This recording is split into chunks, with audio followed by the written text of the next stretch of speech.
That was our leader of the Dix Division, Comics Division. Hello, everybody, and welcome to Toxic Tuesday. Tonight, we have a very lethal weapon in the form of a sequel titled Lethal Weapon 2. I see some comments all up here in the chat. Hey, everybody. Hello, Keely Child. What's up? How are you? Nice to see you, dude. Christian Dorm. Hey, Nick. I got an early start tomorrow. I'll watch you guys at work. I got recommendations for toxic movies. The Adventures of Ford Fairlane and Sudden Impact. I do want to do Sudden Impact, so keep your eyes and ears open. Stay tuned, my friend. And I got to learn about the former. So I will definitely look into the former. So, yes, consider that done, my friend. And nice to see you drop by. Hopefully when you catch the replay or at work, whatever, it'll be worth it. So, yes, Lethal Weapon 2 is the sequel to the first, the classic Lethal Weapon. And we had a cast of a magical duo of Mel Gibson and Danny Glover. And this time, they brought along another dude for the ride. And some women that, wherever Mad Martigan is, there's some women around and he may not be pleased with that. Maybe that's why he's not here. And you know what? That's okay. Because this time they had Joe Pesci around. I got some guys with me right here to talk about it. It's going to be good. And somewhere out there in the world, I think Mad Martigan's on Mars or something. Hopefully he'll find his way back down. If not, it's okay. Wherever you are, Mad, I hope you're alive and well. And kicking off here, Mr. Dustin of Brutal Keto Simple. Hello. What's happening, everybody? How are you, my friend? I'm doing good, man. Excited to be here tonight. I haven't watched this movie in a long time, so... Nice. So, yeah, I'm glad you got that sudden, well, not to get all punny, sudden impact of watching it and then coming straight into Toxic Tuesday. So, as always, man, very, very thankful you take the time. I know you got the crazy-ass busy schedule, so always appreciate when you come on when you can. And this seemed like one you're definitely invested in doing, so I'm all ready to talk about this one. And I see a Mr. Tickle Trunk. What's up, Mr. Tickle Trunk? And Rugo Beta. Hail! My guy here, Steven Naughton here of the Deleted Scenes for $3.99 says, Hail, Nick Weiser, panel and chat. Mead Raid listening in from the road. Well, thank you, Steven Naughton, Mr. Deleted Scenes. Thank you for doing that. All right. We got a few other guys waiting backstage who are just ready to get toxic here. Shit. Dark Shadow Logan. What's up, dude? I haven't seen you in a while. Welcome back, man. Hail, everyone. Lethal Weapon 2 is a classic and a great sequel to the first. I agree, man. I agree. And commenting is dangerous. Toxic Tuesday in the house. Hail. Commenting is dangerous. Thank you for showing up. And Dark Shadow Logan, seriously, great to see you again. And Steven, thank you again for the $3.99. Now, introducing to the panel, returning as per usual. He likes to be on here fairly regularly. Maybe one day he'll be a full-fledged member. He is that 70s rock fan. Peace out. Hey, buddies. Hey, Dustin. Hey, Nick. How are you guys? We're good, man. Looks like we've got a fantastic chat already. So this is great. This is groovy. It's going to be a great night. I've been looking forward to this immensely. And because, Loaded Weapon 2 is one of my favorite movies. One of my favorite Emilio Estevez movies. It's so good they never made it, in fact. Loaded Weapon 2. The greatest movie never made. Loaded Weapon 2. You did that on purpose. And you know what? If they had made it, they would have swapped Samuel L. Jackson for Danny Glover eventually because their career trajectories were going in different ways. But at this time, Danny was still high, so, Oh, dude. I forgot the insanity and the madness of, I was like, man, I always thought Gibson could get more crazy, and then he does get more crazy, but that will be what we'll talk about in a few minutes. But, of course, another staple on here, or at least I like to consider him a staple. Hopefully he feels the same way. He is the builder of toys, and magical ones at that. Ladies and gentlemen, he is Mark D with a C. Hey guys, good to see you. Yep, I buddy. love being a staple. Yep. So no, really look forward to Toxic Tuesdays. You know, it's it's the highlights of the week. So great time to come on and discuss a toxic movie. And you know, this one really has a great. You know, not to get into it too much, but it really hits home at the end. It has a great story. It's not just you know, in some ways it's a shoot 'em up, but it's really there's a lot to the story. I think that sets it apart. You know, as good as the first one is. This is one of those sequels that, you know, doesn't let you down, you know. Yes. So that's what's great about this movie. Yes, sir. And Mr. Chickle Trek here says, Loaded Weapon 1 was a masterpiece. Changed my mind. Cannot argue with that. I'm not going to change your mind. And Dark Shadow Logan says, usually the show starts too late for me and I catch the rib, but happen to be up late. Well, hey, Dark Shadow, thank you. And Billy Go Boom, thank you for subscribing. I appreciate that. What's up, Zax? All right, last but definitely not least, he is a very toxic male indeed, and he hangs out at some nest. Apparently, it's a crow's nest. You see him on some show called Mead, or it's like is he talking about like the wine drink, or is that some midnight program? Mead is a really good drink. Yeah, I just had some up in Maine over the weekend. Oh, yeah, good. Get you going fast.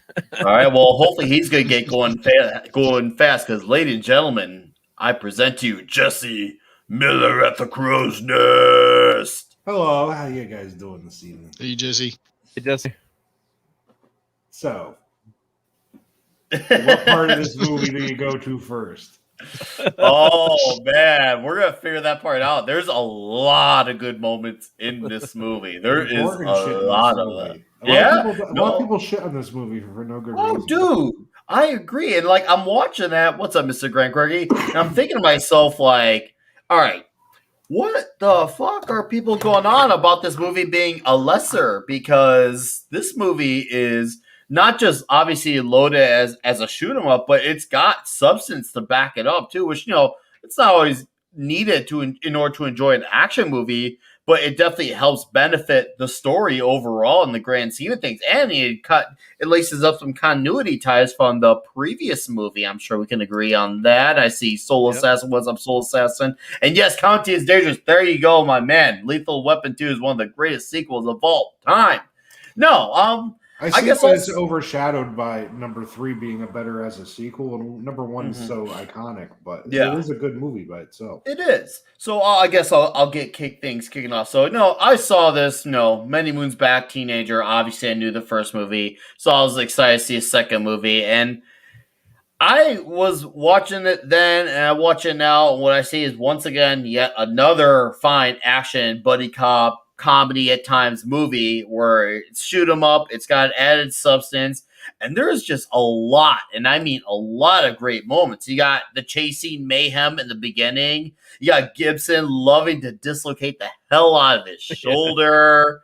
Like also like you just see like all these little dots like where he's smoking into his the chief's room.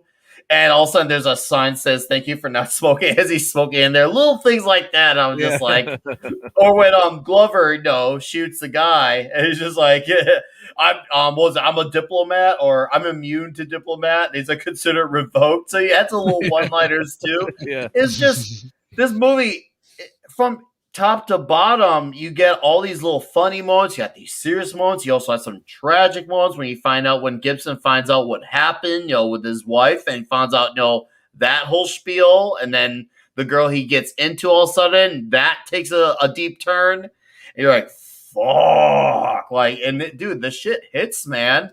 And I'm watching that. I'm like, man, even though you knew these guys, because, we've all seen this movie. We've seen it. We know it. And we're seeing, okay, even though we know the third movie and fourth movie play out, but we're still feeling the impact in it. That should tell you something about the tension. We can feel tension for some, and you already know their fates. That takes a lot, because we're not seeing that. And yes, I want to bring it up when what's his face, Gibson, and the other guy, when he got the knife in his back of his leg. The music during that fight was bad ass. I don't know what instruments are being played, but bro, that shit had me cheering, yeah, type of moment. So that's just my initial thoughts going forward. So, Mark, you with a C. I'd never have you go first. So, why don't you talk about your I'll get to go first. thoughts? Yeah. Well, this was I was out of high school, so this would have been college. So I probably saw this in the movie theater. Now that I'm getting old, it's tough to remember. But just this is a big deal too. This, Lethal Weapon was huge. So Mel Gibson was big at that time, and and just what I love about this movie is you love the characters. Like, they're really believable. It's like two cops. The buddy cop genre has, been done a gazillion times, but I think this is one of the best examples. And Mel Gibson, Riggs is so sympathetic too. He's got, PTSD. He's seeing The Shrink, and then he's suicidal, but it's not, you understand why he's like that. You feel for him. So it's just not done just for effect, kind of like a Lobo type character to tie in like a comic book character. So I just remember seeing, loving this movie. I didn't think it let me down. And then what's great about it is the action. Gibson's believable as, a tough guy. And so Glover's a big guy too. And, the great scenes, like, it opens with that, like you said, that huge scene in the beginning. Then you get the joke of like his daughter in the condom commercial. Oh, yeah. That was terrible. Like a lot. And like back in '89 too, I'm thinking, like, today no one gives a crap. I mean, there's condoms everywhere. But that was more of a big deal back then. It was like, and then his buddy's like, that makes me want to go out and buy condoms. And Pesci's like, she's hot. Like, let me see this commercial, at the end of the movie. So, you got those toxic elements, but the heart of it is, there's a good story. And then you find out that as he's getting close to tracking down this South African, government drug dealing gang, I guess they call him a gang, even though it's, government or corrupt government official. He finds out he was getting too close. He was getting too close, and then that's the whole, reason for the revenge, and so it really hits home in the end. It's not like a stupid, I shouldn't say like stupid, but average, shoot 'em up, I guess is the right, Yeah, so it's not cliche. It's got a punch. It's got a punch to the story and the revenge factor. So that's but I just remember seeing, saying, oh, this is that's the one you're gonna watch again, even though it's a sequel. But like you guys are saying, maybe it gets overshadowed a little bit. But I, rewatching it, I thought it was awesome. So, you know what? Right? Leo gets in this movie. In this movie, I like him, and then after this movie, I don't like him because he starts getting too annoying. But I liked when they first met him in this movie. They were playing good cop, bad cop. So he turns to Briggs, or who did he turn to? Yeah, he turned to Briggs, and he thought he was going to get a sympathetic ear out of him, and he slapped him. Bad cop. Bad cop. Yeah. I agree with Jesse though. I mean, Getz was great in this, but I couldn't figure out for the life of me. I mean, they really had some convoluted plot reasons to get him in 3 and 4. He had a reason to be in this one. The other two, it was let's go Pesci, let's keep him in it, But they just once they got him in, they're like, all right, now we have to keep him in. We don't know how to get from point A to point B, but now we're stuck with him type of thing. Now it's just he's that guy that always has an angle. Come on. Let me tell you. Yeah, exactly. Yeah, fuck with the driving. But within 10 minutes of meeting this guy in this movie, they go out a window into a swimming pool. And I must say, they were at the side of the pool that had the stairs, so they would have all been dead. Why don't you follow me down, man? Why don't you follow me down? You're the partner. Yeah, so you're doing that thing where you're applying logic to an action. Yeah, you're being too logical. It's like about my brain all is this. going, I know you saw the stairs, and you know you saw the stairs. Just don't tell yourself you saw the stairs, and it's okay. All right, Toxic Man Flu coming in hot for $10 says Lethal Weapon 2 is good, but it's no Pootie Tang. Yeah, I gotta say, I love the ladies, man. Tox. Oh my god. Toxic CMF for a great comment. Oh, I know, right? He can never. You gotta love Toxic Man. What's up, Just Joe 47C? There says every time somebody says diplomatic immunity, right? No, for real. And if you want to talk about errors, these guys were in a consulate, not an embassy, so they couldn't claim diplomatic immunity. There's consular immunity, which is a different thing, and it's not as good.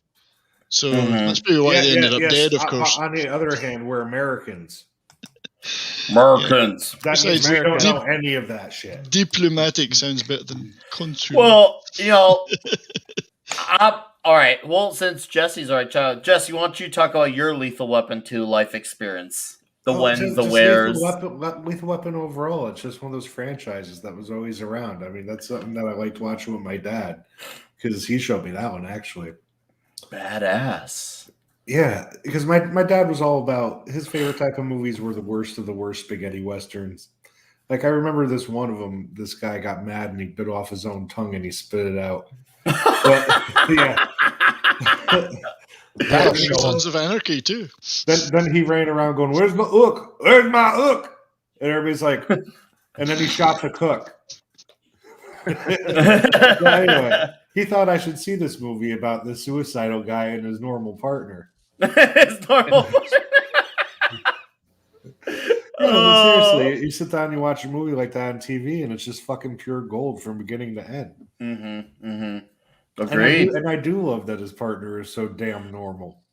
Oh, I know. Because It balances out. Yeah, it just balances out great. And it makes you like him off the bat, and he's trying for the right reasons, and he almost gets blown up on a shitter. Oh, yeah. An explosive bowel movement. That scene. Oh, we've all been there. Could you imagine the just no dignity in that whatsoever? You can really feel like the like these two, like their bromance kind of like enhances more in this movie. Like once you see with the character development, these two like their bromance enhances because they had two close moments together. You have the shitter scene, but then you also have the scene at the end where Glover's got him, so it was like the turnaround. Like Gibson's just like, oh, the two are getting closer now. Yep. And, it's just like. Nowadays, if that came out on the Twitterverse, we're like, we gotta ship them. Gotta ship them. Yeah, like all the Supergirl fans are mad because Supergirl's not with Lana now. They couldn't let the dudes have two friends. Yeah, they couldn't let the dudes just be dudes. They couldn't let the bros be the bros. I mean, what? Well, those bros, we're all getting drunk at the bars. We see the other guys drunk as shit. We're looking out for the guy. Nowadays, they couldn't call it looking out for him. He went and found something that he could wipe his ass with. Oh yes, Soul Sass, that's right. Bros before hoes. All right, Dustin, why don't you talk about your Lethal Weapon 2? If you want to include the now, then, and now, just go ahead and your initial thoughts of this movie.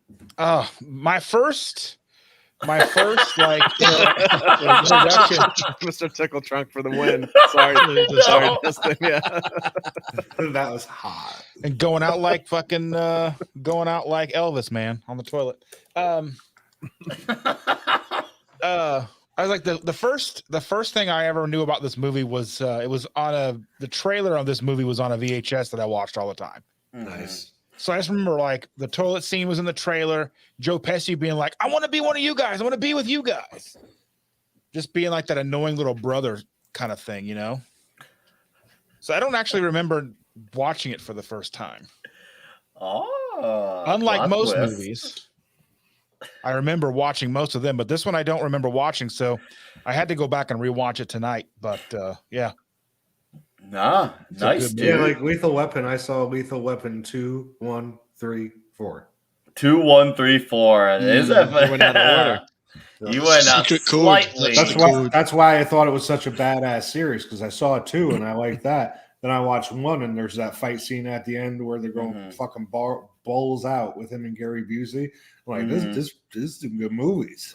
Badass shit, dude. All right. Toxic Man Flute says, that 70s rock fan memorable bowel movements #1. The Machine Gun Kelly toilet destroyer. You know you've made it to the big time when Toxic's got a series of jokes about you. Yeah.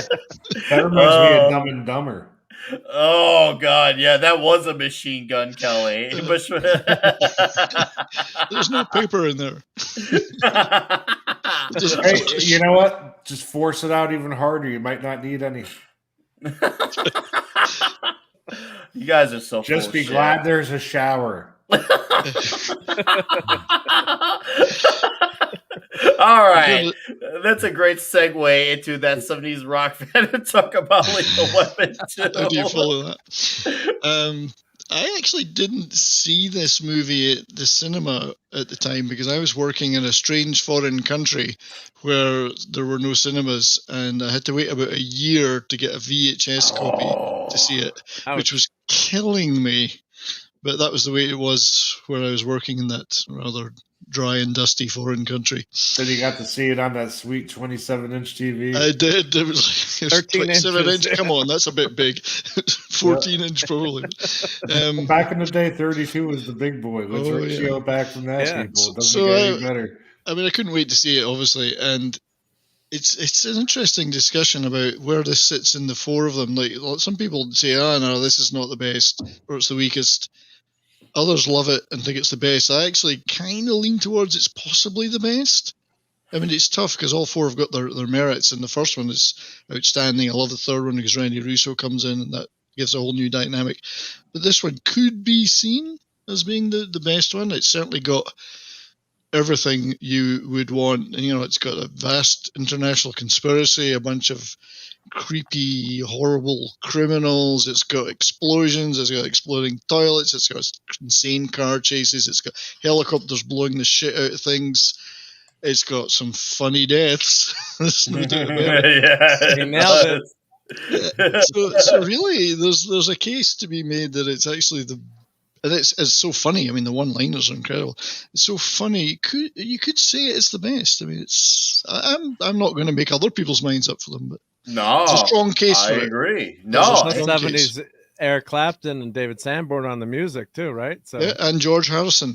And George Harrison, written really Tom quickly. Petty and Jeff Lynne. Cheer Down, great Now, George Harrison song.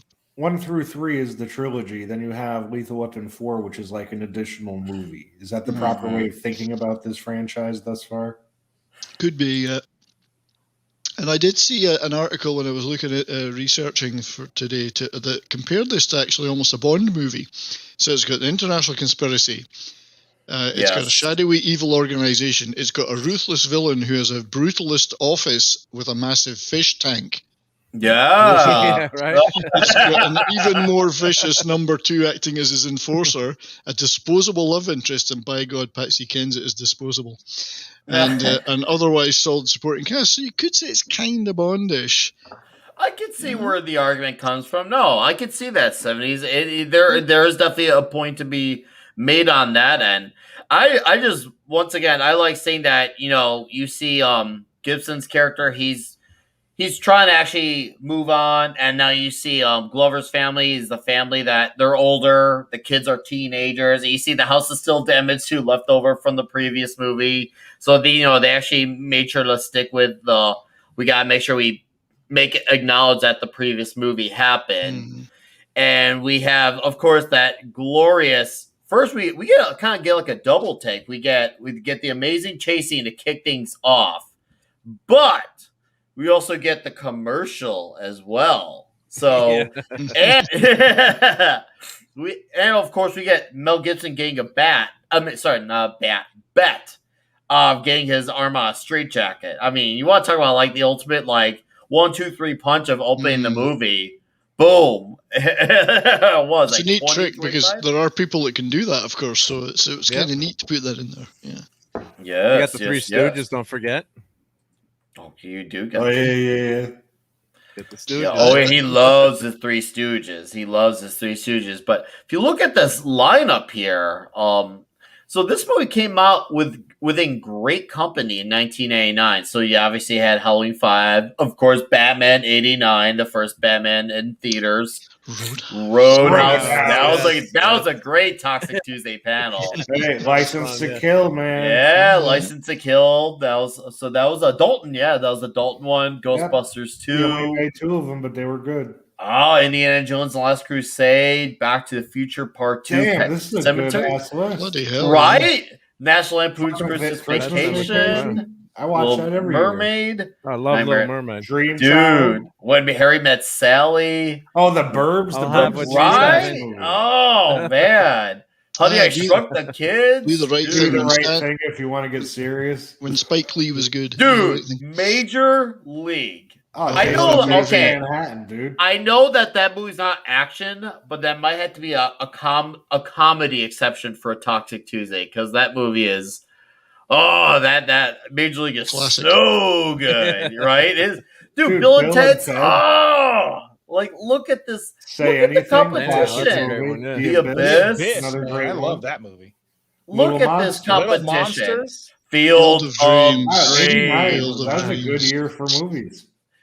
Ella Gabla says, "Hey, all, sorry I'm late. No YouTube notification. Thought Nick Weiser bailed for pizza. You can almost always guarantee he's going to bail for pizza. Nah, dude. Hey, Ella Gabla, check the bell thing because sometimes YouTube changes it, and sometimes you have to click all. If not, don't worry about it, man. We're good. And I see Elric Harrison. Darn, 1989. No, for real though, guys. You look at this live, this is movie after movie after movie. And we can like all see these flicks and remember them and spite the lines and when they Uncle Buck. Oh, Uncle Buck, yes. Uncle Buck. Buck. I'm surprised Tango and Cash. I'm surprised that Glory wasn't higher on the list. Well, I don't know if this is. That's a great movie. I don't know if it's this just is a by ranking release. list. I think this is No, just general release. Money made. That's a movie I got to watch this month. Turner and Hooch. Dude, Turner and Hooch. Like, oh my god! Like, look at this list. Like, Kickbox. Oh, dude, Kickboxer. Isn't Brie Larson going to be in the remake of My Left Foot? Oh shit! Born on the 4th of July. Yeah, dude. I only seen that movie once. Back when Tom Cruise so made good. awesome It just shit. Dude, Black Rain. Black Rain. That might have to be a Toxic Tuesday one day. Yeah, Black that was Rain. totally a video store fucking crucial. But okay, you see, like the War of the Roses, the bunny boiler. That's a great the War of the Roses where she boils the bunny. Dude, that whole movie is fucked. I was a little kid with War of the Roses, and I used to watch that movie constantly because it was fucking hilarious. They were like Looney Tunesing each other. Yeah, Danny DeVito when he smashes the cigarette in the case because he's driven to smoke again. All right, Tobacco Soul says a lot of A&M movies need to be. Yes, a lot. Like, that's the thing. We could do the next several months on 1989 alone. That's how insane this is. And yes, Alaric Harrison, it shows how creatively bankrupt Hollywood is now. And Mr. Tickletrunk says The War of the Roses was great. Dan Wadsworth. Hail all. Hail, Wadsworth. How are you, sir? Nice to see you here on Toxic Tuesday. But you look at this competition, and there's no shortage. There's just left and right, killer flick after killer flick. It kind of just makes you like think what happened. Then people were like, "Hey, Weird Al, how come UHF didn't do better?" He's like, "Batman." No, dude, it's. Oh, hey, Clobbertimes. Born on the 4th of July is Pink. Hey, Clobbertimes. He got no legs. Oh, good. That movie was depressing. It was sad. It was sad. It was depressing as fuck. I only watched it once. Yeah. I love how I feel like this movie like takes Gibson's intensity and makes him even more mayhemic. Because remember when he was running after that tow truck? And he is running up the ramp thing, and I was just like, he ramps up that thing, and I'm like, holy crap! Like Gibson ups his intensity. He doesn't have like as many like freak out moments the way he does in his first movie, but like you just see him just do crazier shit. He still doesn't give a shit, yeah. Yeah, he still doesn't give a shit. He's done trying to get attention. Now he's just going to try to make it part of his character, so nobody questions it when he actually does die. Yeah. And I'm just like, holy crap, this guy, like, he just does that. And that's just normal. Like, he outsanes himself. I mean, getting out straitjackets, dislocating his shoulder, jumping off freaking tow trucks. Off of a pier. He's like, fuck it, you just helped me out. Now I'm not going to get shot. Blowing up fish tanks. In about a half hour. I'd like to help him when I have to move a house. I'd ask him to help too. Riggs Moving Company, right? Yes.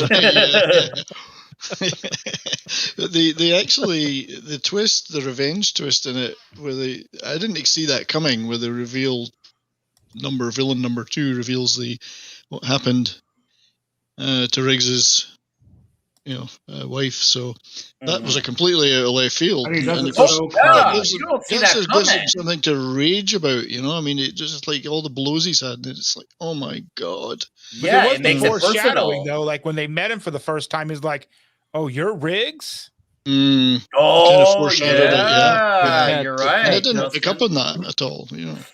I didn't pick up on that at all. Like I should have picked up the familiarity. Like they That knew makes him directly way who he scarier. was. Yeah, how would he know him? Yeah. Yeah, but I'm glad you brought that because no, I remember like feeling the weight of that moment like intensify that much when like because like here he was dealing with a 1-2 punch of he's freaking learning about all this shit after he got kidnapped with the girl he just got all interested in. And then all of a sudden, he just drowned in the pool, or sorry, the ocean, left to die, only to get out, but to see tragedy struck at the same time because he sees the girl he was interested in, the Dutch girl, is like, oh, shit. Like, I knew she was going to get kidnapped. I saw it coming, but I didn't think it was going to happen like that when I initially first saw it. Like, many moons ago, I'm like, bro. That's what proves that guy is such an underlying sadist. Because he hits him with the whole story with total calmness, like it's business. But then she's in the water. So that's the last thing you see before you drown. Yeah. And that guy is cruel. Oh, I yeah, know. he's a sadist. Yeah. He's somebody who's been a sadist for so long he got bored with it and he had to make it more interesting for himself. He was a fucked up motherfucker. And it's interesting because in other respects, this is actually a little lighter, and there's a lot of comic moments in this film, but that stuff's deadly, deadly serious. It's the darkest stuff in it. Because otherwise the movie could be seen as a fairly light movie, a lot of action, a lot of comedy. Except for all the loved one murder. Well, what's a few murders here and there in an action movie? We count the body count in hundreds here, not in single digits. But yeah, the villains are kind of cartoonish in a way, a little bit. I found. So you've got Joss Ackland, who the main villain, who just about ate every piece of scenery that was around him when he was on screen, and he's so evil. They could have just tattooed "bad guy" in his forehead. Because he's so evil. He might have just had bad guy tattooed on there. But that I just didn't realize that actor's still alive, Joss Ackland. He's 93. Oh, what? British actor. And you know what? They could have revived his character if he hadn't been brutally done away with. Spoilers. Everyone's seen it. No, we're There's spoiling been enough time for If he hadn't been flattened, they could have made lethal. They could have brought him back for Lethal Weapon 5. He's still around. Well, he's not. The actor might be, but. So okay, I'm glad you brought these things because we see a lot of great character development. We're also heavier in emotion, but I also feel like there is a greater emphasis on the funnier moments too because we have what's it called? Moments where we have the infamous bomb attachment. Let's just start with the bomb attachment. So freaking funny. Like you just see like you're thinking, okay, way to die. A very shitty way to die. Like that was the beginning. Like that was one of those parts where you can really feel the bromance really solidify between the two because like it all starts with. Okay, we'll try to keep it. Don't tell anyone. We don't want this to get on. And everyone knows about it. You see, I saw this as a little kid, as most of us did, right? So it's like that scene was actually scary to me because I was trying to figure out a way where they could get out of that, and it's really just try not to blow up and die. And it's like I've always just looked for like the little ways that characters have held their breath that long or got out of this or that situation. And you can logic your way out of most things. But a pressure sensor, while you're sitting on it, you're sitting on a bouncing Betty hooked to C4. Have a nice shit. Yeah, have a nice shit. I'll show I that. just love you got everyone coming over, and all of a sudden he's just like, "God damn it!" And like the guy's like, "Hey, Riggs, you need to go," and Riggs just like, no, motherfucker can't even move to wipe his ass." Yeah, is it like he looked at the roll of toilet paper and it's just like, oh fuck, like you know what? He should have stuck it in his shirt. Can you imagine writing that scene? Can you imagine writing that scene? Like, you know what? I'm gonna have the bomb be attached to the crapper. It's comedical, but it is a very good no-win situation. Yeah, no, it is like as shitty as it sounds. Look at that bathroom. Look at that fucking bathroom. It is all wears boxers too, right? Imagine the only thing that's missing is where's the porn magazine? Where's the porn magazine he was reading? It was a fishing magazine, right? Yeah. Boom, you're dead. Yeah. But the only thing I thought off in there, that's all shrapnel in there. I love that scene, but the only thing is everyone would be out of that house, or there wouldn't be 30 people milling around when there's some C4 that could go off. It's like Mr. Tom Connor is here at the hot sanctuary, man. Hi, like Tom. my bathroom is my. Hello, Tom. I'm going to say, Tom, I agree and disagree at the same time. I agree that it's not the best, but I don't agree that it's the worst at all. I'd say, yes, it's better than a lot of action films, but I won't go as low as a 6. I mean, if this is a 6, man, that's a good problem to have. That's a damn good problem to have. But, dude, a bomb, now, the thing about C4 is that it doesn't work if it's not plugged in, right? So any weapons experts can talk to this. You guys are weapons experts. Would he be able to just pull the plug out of the C4? Could he? You tell me. I don't know. It doesn't look like it's one of those complex ones where you pull it and blow anyway. But I mean, what do I know?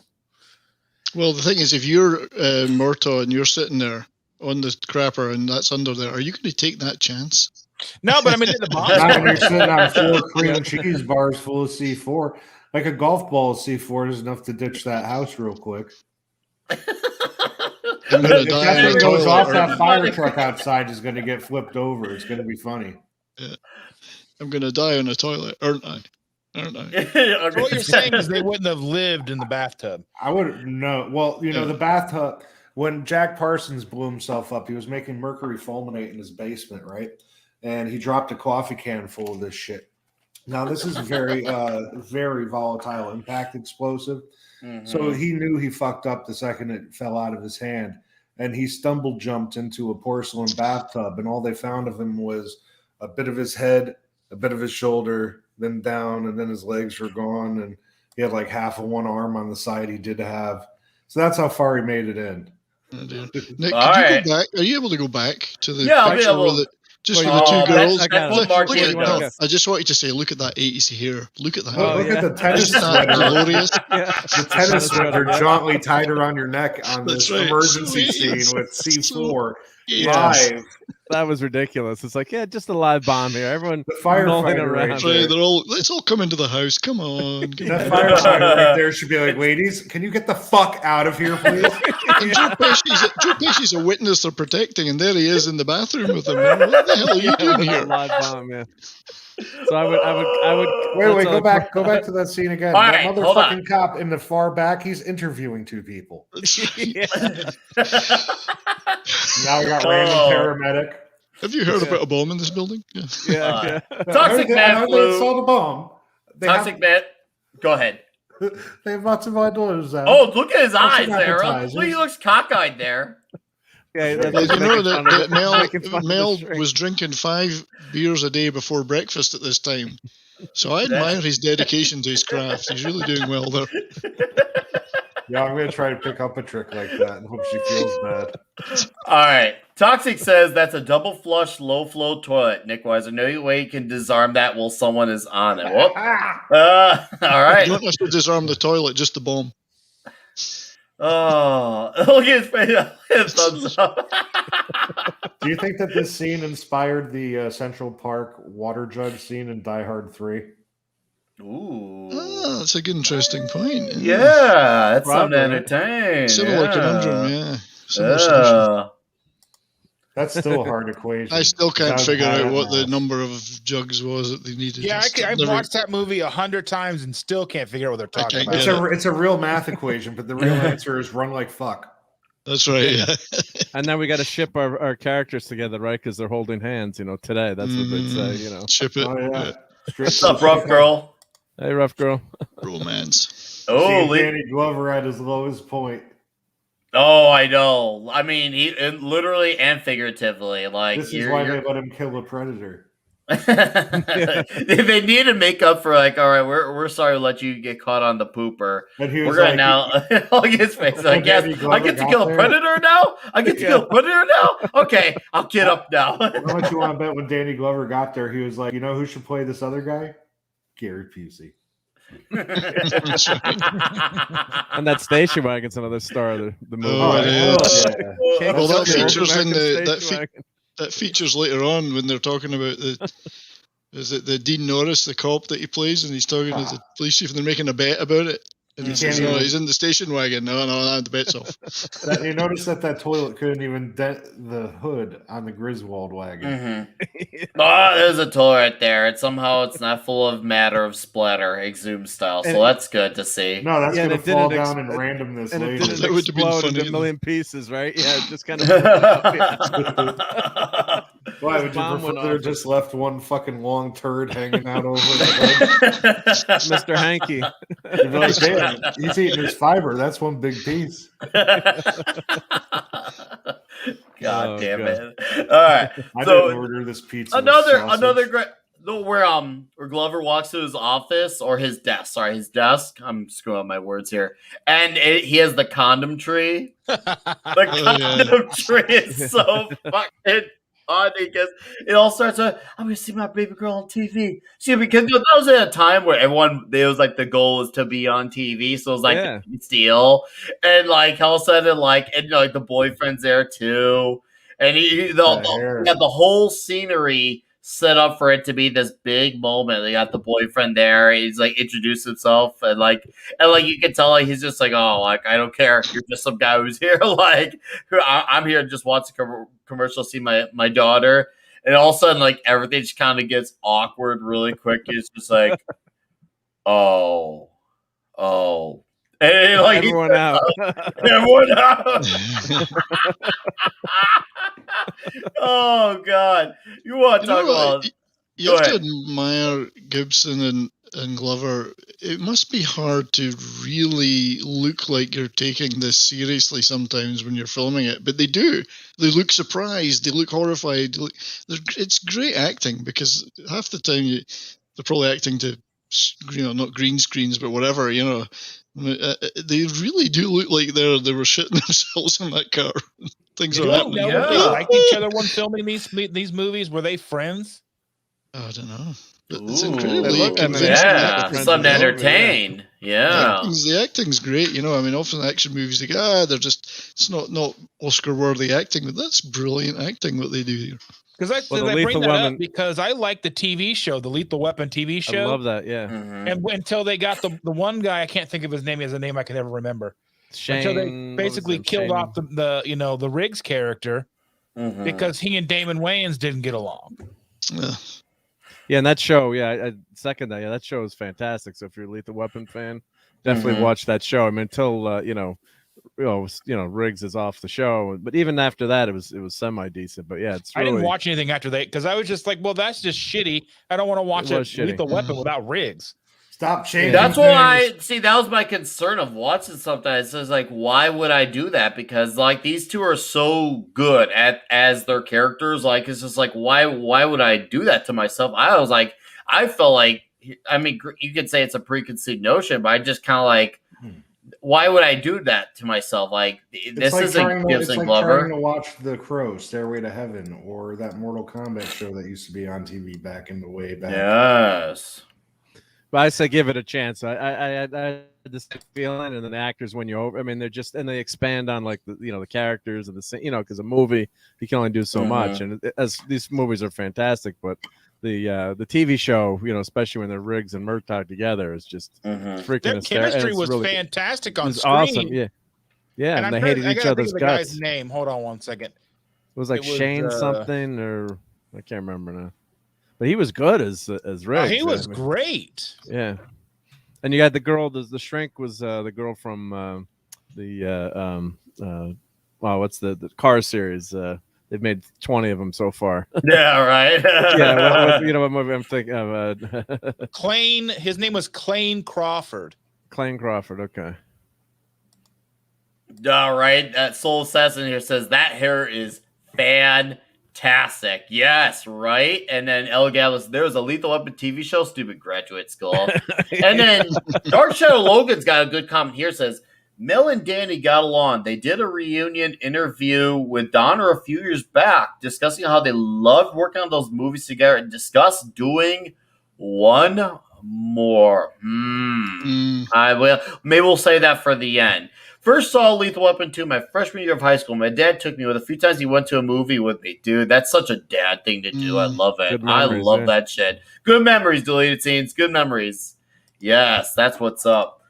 I like another, once again, funny moment. Like, so you got, Condom Tree, but you also have, like, some of the punny moments, like, where the guys are trying to kidnap Glover, and he's using the nail gun. He's nail gunning his way out, and he gets the last one. Choo, choo, choo. He's like, nailed him. I'm just like, oh, here it is. Save that moment. Yes, I love that one. Yeah. That's a great line. He's like, 2 words. You realize I have a gun. Tales from the Crypt. Fuck yeah. Yeah. Oh, dude, Tales from the Crypt. Did they pay for his product placement in this movie? Did they pay for this product placement? I wonder.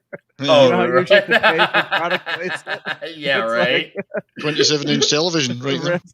Yeah, that was like 25-inch. Ramesses extra. Oh yeah, he's like, close your eyes. A brand new condom, Ramesses. We learn about this in health class. I know all about it, Dad. Gather around, children. It's a dad, yeah. He's like, for when your daughter is also a whore. What at the time was Tales from the Crypt HBO only? At one point, it was, yeah. Because there would have been commercials during Tales from the Crypt. I do not know. Trudeau. Well, the fish tank. We got the power of Google. Someone in the chat. This is totally not an evil guy layer. Yeah, it looks like a Yahtzee symbol above. I know, right? That is a Bond villain lair. Look at that. Yeah. No one's around. I put the skulls of my enemies in the fish tank and watch them bob. So if you walk into a meeting with somebody who knows a bad guy and there's plastic on the floor, don't stay. Right. Yeah, right. Why is there plastic on the floor? That's for easy cleanup, sir. I know you. I have painted before. Tom here says Tales from the Crypt was an HBO original. Well, thank you, Tom. Tom, once again, coming with those insightful knowledge. Tom, if you got another thing going on, let me know. Otherwise, I gladly welcome your company in the chat. And then Dude Lebowski says, fun fact, Tales from the Crypt was Nancy Pelosi. Actually, she was only on one episode because they found her too scary. That bitch would need surgery to look that. No. Nancy had plenty of ice cream in her freezers. Come on, she had those 2 freezers. She wouldn't get that skinny with all that ice cream. Come on. Oh, you're killing Then they said me. those freezers were like $40,000 or something. It said that I actually had to stop and think about that. I'm like, what's he talking? Oh yeah, but no, look at this. This is totally a Bond villain. Like he's government involved, and it obviously has this whole like big plot going on, and he's one of those guys who's supposed to be immune, like you can't touch him type of thing. And he's not only part of an international criminal conspiracy, he's South African. So he's got double villainy going for him. Yeah, he looks like he's part of Spectre from back in the day. Yep. Yeah, the whole South African angle in the 80s, the anti-apartheid movement. And Hollywood. So we kind of forget about it now a little bit, maybe, but that was, but they one of could the really main issues they were... Yeah, Hollywood could really put that in there and go for it big style. There was no subtlety in it. It was like as subtle as a tire fire. It was and I wonder somebody mentioned in the chat that they actually showed this in South Africa, but I would have thought it got banned maybe, but maybe they did show it. I don't know. Well, yeah, because they're always using a racial slur for Africans in this movie too. So, and you just know that whole angle. Yep. Yeah, I mean, you couldn't exactly say that there was going to be a lot of dramatic tension about the villains because they were going to righteously get the shit kicked out of them or get squashed. Oh yeah. So it kind of removed a lot of dramatic tension from it. Well, I like this scene right here because this is when you realize like she's like realizing how I guess, I don't know what the word, traumatized he still is from everything that happened before, and she learns how much he's affected by all this. You see Glover's wife, like, really like, oh man, you really are damaged. I like, this is definitely one of the quieter modes. And then, once again, so you have the comedy. Go ahead, Jesse. That brings them together more as partners, because now he has a confidant in his partner's wife. Yes. And then later on in the bedroom, they're going to be sitting there talking like, your partner's fucked up, right? Cute, but fucked up. But that's good. And that once again solidifies what I said earlier with the bromance. Like you're now connecting with the dude that your brother-in's with, but you're connecting with the wife as well. You're bonding with the family. So you got family moments, you got action moments, you got comedy moments. Like, this movie blends elements like that well, because usually when you I guess you could say, do different genres in a movie, it can come off a little messy, but this does it so well and effortlessly, and none of it feels out of place. Well, I like the fact they've made them friends, not just partners or buddy, bro. They're friends. Yeah. Which is, they're not just two guys hanging about to work. And he did have the weirdest trailer ever. Yeah. He did. For a while. It's a mostly bulletproof trailer, wasn't it? I mean, it seemed like awful big for the size of the trailer or whatever. Yeah, they hit that up in, what was it? Oh, God. Ooh. Tom says, version. I disagree. That's part of the problem. The tone doesn't meld as well as Russ. Huh. I actually feel like it melds right in, but hey, no, it's all good, dude. I appreciate the honest insight. It's all good. And it says, too dark in some scenes against Joe Pesci's shtick, like 3 movies in one. Oh, what do you think, guys? He's possibly right, but that might have something to do with the genesis of the screenplay, which started out as a Shane Black thing, I believe, which was meant to be a lot darker of a movie. I mean, Riggs was meant to die at the end, and there was no little or no comedy in it. And he gradually took that out of the screenplay, a lot of it, and put more comedy back in. So some of those darker elements got left in, and the villains are kind of totally over the top dark. There's no subtlety about them. There's nothing subtle about the bad guys in this. So maybe that doesn't sit quite right. The killing of the love interest seeming forced, to me, that just seems like that's something that does routine as a matter of business. Yeah. If Mad was here, he'd say that was probably a good part of the movie. Mad would say that's the highlight of the movie for him. Well, I actually like the killing because, like, even though I actually felt that scene, I'm like, oh damn, like he just finally found someone, and then also he just had it taken away right when he got attached. It was like that was the price he paid. Kind of remind me of like something that would happen to like Spider-Man, where you get close to anyone and shit's just gonna go wrong. That's what you get for trying to get close. It's a consequence of life. Well, I guess they're kind of going with the Riggs is never going to be happy type angle here. He's a guy that's never going to reach that happiness. Now, later films different. No, it's going to be taken from him. That's always going to hang over his head. Yeah. Well, the only thing I thought though was that the romance was a little too fast to me, because basically it was a one-night stand, and it totally was a one-night stand. I mean, but I guess the movie can't really develop the characters. It was like you found there's love at first sight. I guess too. We'd have to ask Mad, but that was the only thing. Where it was like, I think they wanted that. You, Mad. We're missing you. That double punch, the double whammy was he's getting revenge on the guy that killed his wife, and like you said, the new love that 2 for the price of 1. Found. Yeah, 2 for the price of 1. So 2 revenges for the price of 1. Extra bad villain. Yeah, and the Pesci stick, I think. On it. I don't think like Dustin, you said. I agree. I don't think it was as bad in this movie. I think it just it wasn't as over the top. And I think you're kind of remembering the other movies, and that kind of makes it work. You're kind of. I'm not saying people misremember, but it gets more annoying later in the series. He does his wise guy stick, but he never stabs anybody. He did that for no reason. Yeah, and that's the best line. And I think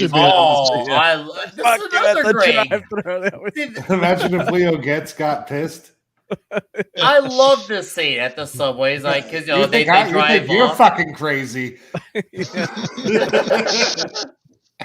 I love this scene when they're pulling direct. He's like, wait, no, that's when they fuck you because you're driving too late to turn back. The fuck there's no way they survived coming down that all that way into the pool. See the stairs? See the ladder? Maybe Ooh. Man, are they in the deep end? No, they are in the deep end. I almost feel like I need to do a Lethal Weapon 3 panel just so we can have Tom on down the line. Just so we can, because this would maybe we'll have to do an all for movie discussion panel. Maybe that'll have to be something to consider down the line. I would love to have that conversation. And he's punching Leo. I think he's breaks his nose. He's got a curtain over his head trying to breathe, and he gets his nose broken from random fist punch. I can't swim. Oh yeah, you can't swim. I gotta agree with Logan though. I can't just Pesci in 3 is just I don't get why he was there, other than the fact it was Joe Pesci and they wanted the character back. But he didn't serve a purpose. Have Joe Pesci. Well, that's the thing. Once you put Pesci there, it's like, well, now you're if you take him out, like, oh, why was he in 3? Because he's such a notable actor, obviously. So he's not like he's too big. At least at this time, he is huge. Joe Pesci. I mean, he also had Home Alone. He's too huge of a name. Unless they were to kill him, that'd be like, okay, I can see why he's not in the movie. But he's such a big name. It was for the Utes. Keep the Utes happy. Keep the Utes happy. The Utes. To keep the Utes happy. All good, Tom. All good. Hey, I'm trying to blend. Disagreements are always welcome on the panel. There's none wrong with that. I love that the chat all has different opinions on. That's why we're doing this. So, what's up, D Bud Martin says, got home way late, but I'm here now. Hail to you, my friend. Ooh, Tickle Chunk with the hot take. I don't even remember. Oh, wow. See, now I have to do a Lethal Weapon 3. Now I have to. I love that movies used to have people casually smoking. Yeah, everyone's smoking. Yep. Oh, I love that. Well, Gibson puts on that tight shirt. He's like, "What the fuck is this shit?" And there's quite a funny line when they go when they go to pick him up, isn't there? Riggs knocking on the door. Police, open up. How do I know it's the police? Well, after I shoot you through the door, you can examine the bullet. Yeah, right. Yeah. Fair enough. Okay. Now we know Tom's real reason here. Yeah, the time. That was a great body of work. You know, we haven't touched on the real problem with this movie yet, though. What would that movie problem be? See, I'm going to be mad. I'm going to be mad here. I am tonight's mad. It's Patsy Kensit. The elephant in the room, if you will. Okay. I just think she could not act her way out of a wet paper bag. Who cares? She was cute. I don't know, cute. I mean, maybe I'm biased because I remember her being in a really terrible band called Eighth Wonder in the UK before she became an. Let's just forget about that shit. Did she look good in the skirt? She was all right. This is a woman who's been married to both Jim Kerr of Simple Minds and Liam Gallagher of Oasis. Not at the same time, but she's been married to both of them. That's her superpower. Marrying musicians is her superpower. It's not acting. Acting is not her superpower. Riggs is here to clean the pool. I can house only is get on past stilts. You don't have a mid-range pool. roadies. Mid-range roadies. That's on Spinal Tap when everyone gets the cold sore. They're all making out with the same girl.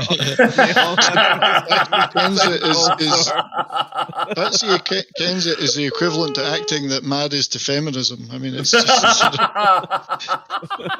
she's just terrible. I've never liked her. Thank God she doesn't do much now other than marry has-been DJs. But you know, how was she in the bedroom scene? It doesn't look like it makes it to the States. Yeah, sorry, Dustin. I said she's in a lot of stuff. It just doesn't look like she makes it to the States. Wait. You notice that his finger is up and away from the trigger. Oh, gun inconsistencies. Well, no, he's. Is it or is it on the trigger? Oh, well, it's kind of but you see, Dustin, the stuff that she's in is things like Holby City, which is one of the worst soap operas ever made in the history of soap operas, and I hate soap operas. So at least this is I one of the can't worst imagine ones. you loving them. I'd be freaked out. That 70s rock fan just messaged me in Discord one day, like, "Hey Nick, we should watch some soap operas." Should watch some Who the Emmerdale. fuck are you? We should watch some Emmerdale Farm together. Yeah, I just said look a bunch of stuff that I've never heard of. Doesn't look like it's ever stuff. British soaps are even worse than American ones because at least American soaps have got really hot women in them. The British ones are all lumpy, dumpy, drill. Everything's drab and grey and horrible. It's just like and miserable. The View all the time. Yes. Except without the comedy value of being able to laugh at them. That's a balls deep shot right there. Which one? Oh yes, Mad. This is another thing we missed Mad for the police officer opinion, and of course with the women. This is Mad Martigan, wherever you are on planet Earth, we're missing you right now. Mad would probably agree this is standard police procedure right here. Oh yeah, right here. He's in cowboy boots doing this. That's beast mode. Well, and when you watch it too, you can see how slow the car is going here. The car is going like 5 miles an hour. So wait, I thought Drew's Wayne was the eighth one. That's the addition of all the other wonders, Toxic. You add them all together, that's Drew's Wayne. Yo, I gotta say that guy should not be driving like that because he's gonna rack that fucking hydraulic lift. Oh, dude, when that hydraulic gets close to slicing up rigs, I'm like, oh, dude, look at his face. It's really gonna put his insurance up in future. That's for sure. That was some stunt. Yeah, that was. Oh, there he is. Sorry, he couldn't be there, boys. Cowboy boots standard issue in Texas. Mad, I'm trying to be misogynist for you, but I'm just not good enough at it. So I did start watching this movie, and I was like, I was going to see how long it took for the movie to get started till the first woman was in there, and I was like, Are they Texalites in this movie? As Matt would say, right? Yeah, right. Jim. Whenever they do the hanging on the passenger side door thing in movies, I'm always just like, how did this person not get shot? Yeah. I would just shoot the whole clip right through the door. Yeah, and how do they see the gun on the side of the road? They're driving along and then they stop and get the gun. That's the thing I meant to mention in Beverly Hills Cop last week. How bad villains are always bad shots in movies. Just how bad were they in Beverly Hills Cop? I mean, they're shooting at them with machine guns and they couldn't get within 10 feet of them. It's just. I don't know. Usually it's point at the ground to make the dust go closer. Yeah. Villains are the worst shots. Them and stormtroopers. No, at that point, that's a hold my beer of who has the worst shot. Like seriously, like I would hate to be near that gun shooting range. With that. No, is that a dummy or is that a real stuntman? That's probably him. Oh, dude, I don't know who that. Dude, come on, That's a shorter, more briefer, like chasing, but it's so badass to see. Like the fact he's just hanging on, like he's literally on the edge of suspense right there, like swinging that car, swinging around, like I'm like, oh my god, don't fall, like. Oh my god! And everything just goes to shit too when because also a bunch of stuff just starts crashing into each other when it's all said and done. Like, I notice his hair color changes between scenes. Yeah, he's got red hair at one point, and then he's back to Mel Gibson's hair. Like, oh shit! Could be the fright of being in the. Dude, look at that face, man. That's right. That was 10 beers in for the day. That was 10 beers in for the day. And there's that wagon again. I love that wagon. Seriously, what conditioner did Mel Gibson use to keep that hair that way? You have to ask culture. You might know. I don't have enough hair to tell you. I wouldn't know. Pink. Actually, he looks like a moose man. Justin and I are in the same league. Yeah. Oh, the toe surface is Captain Jack's. 219-464-16. Official. Oh yeah, so you should call that number. See what happens. That's a good idea. They got 24 hours. Yeah, usually they do 5. Usually it's 555. So yeah, they used to. You're right. Yeah. Who's got their phone on them? Come on, Nick. Phone up. 11:07 that night. They're like, "Who the fuck is this?" Yeah. Did you know that We're doing your phone number was in Lethal Weapon 2? I know it's We're all doing over a the review. week. Are you Captain Yeah, Jack's wait. Show Go back to Company? this. I'll Well, call it. that I would don't be- care. Yeah, It would call be it. funny if the answer is, "Hey, Captain Jack's here, 24-hour tow service." Yeah. 2, This 1, reminds 3. me of Is that because I live 4, 6, in 4. Illinois. In Illinois, there's a 6, town 4. called Wakanda. 1616. Do you Guys, mind zooming on the hold Gibson on. show? I live Hold a on. half hour away from Wakanda, Illinois. No joke. Oh, yeah? Yeah. Is there a giant dome over it? It makes you invisible. Let's see if Jesse's got the call.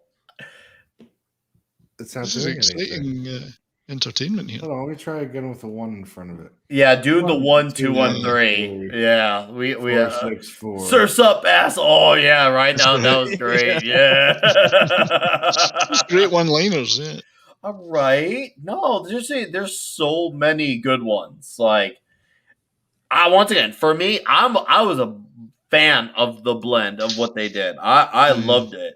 I felt like when the moments are serious, they're that much more serious. But when the moments are funny, they're funny. When it was very family-ish, it made you want to be attached to the family. So that's where I stand on this one. Was it at the end of that car chase there? No Where, answer. It's not a real number anymore. not a real number, nah. Bastard. Isn't it at the end of that chase when Murtaugh says, "This was a new car, Riggs," and he goes, "Yeah, it still is." Yeah. It still is. It's just wrecked. It's still new. Yeah. Captain Jack will get you high tonight. Billy Right? I'm a cop. Because I'm a cop. That makes everything I do fine. That's right. He's like, there's multiple bodies down the highway. It's fine. I'm commandeering this vehicle. Murder by surfboard, yeah. Like death by surfboard, yeah. Definitely. He's like, I never wear a uniform or a suit. Can't have it. You must be really hot in all those clothes. It's hot there, isn't it? Oh, I know, LA. right? He's like, He's don't got sweat. a lumberjack shirt on, a big jacket. My God. And The the hair hair stays Sweat it, I perfect. never do. Did you guys ever see that skit on Saturday Night Live? It's one of the best, funniest ones. Was Mel Gibson, gynecologist on SNL, and the women are lined up like around the block to go and he's like, I don't understand why everyone wants to visit. You know, I can't handle this many women in my practice anymore. Yeah. What's up, Disney That was girl? Dean Norris there of Breaking Bad. Dude. Oh my God. Oh, there's the toxicness. We just lost Matt. Matt just turned off the stream now. Yeah. The plank of wood. The plank of wood. Did she say she was Dutch? She's Afrikaans, actually. Dutch South African, Afrikaans. And Gibson is like, Riggs is like, get used to the view. Get used to being in prison there. Yeah. Except you're not going to make it. I hate to tell you, Josh, you're not going to make it to prison. Yeah. You know what's crazy? So this movie, when it came out in the summer of July of '89, it opened up to 20 million. And the second weekend, it only dropped 15% to 17 million. That is incredible. That's like nearly uncanny. Like nowadays, you're lucky if you can have a movie be 55%. Like even movies that do well, there's that saying. One of the things I like about the portrayal of the police in this movie is the camaraderie. There's no super bitching and aggro between them all. There's a great camaraderie between all of them, you know. A lot of movies now, it's, there's bitter hatreds between certain cops and other cops, and they play up that drama. This one, they're all buddies, or at least brothers in arms. In that sense. Izzy Tingle, yeah. Look at this. Go back to that. Go back to that shot. Is that a rubber tree plant? Do a repeat of that. Do a repeat of the. That's good. It's a rubber tree plant. Do that at the trees at work. Yeah, that's right. Sounds right. Yeah, they had the 1-2 combo between this and Batman, and it's just crazy because what? So I guess if it came on 89 at 20 million, that'd probably be like, what do you think, guys? 60, maybe 70 today if that came out? Maybe, I think. With inflation, yeah. Yeah, with inflation, if you're adjusting for inflation, like, and it overall did, when it was all said and done, it did. I think it was around 100, nearly 150 million. I just looked at 147. Sorry, 140. I think so Tom internationally did about 250-ish. 250, 260 million in total, I think, didn't That.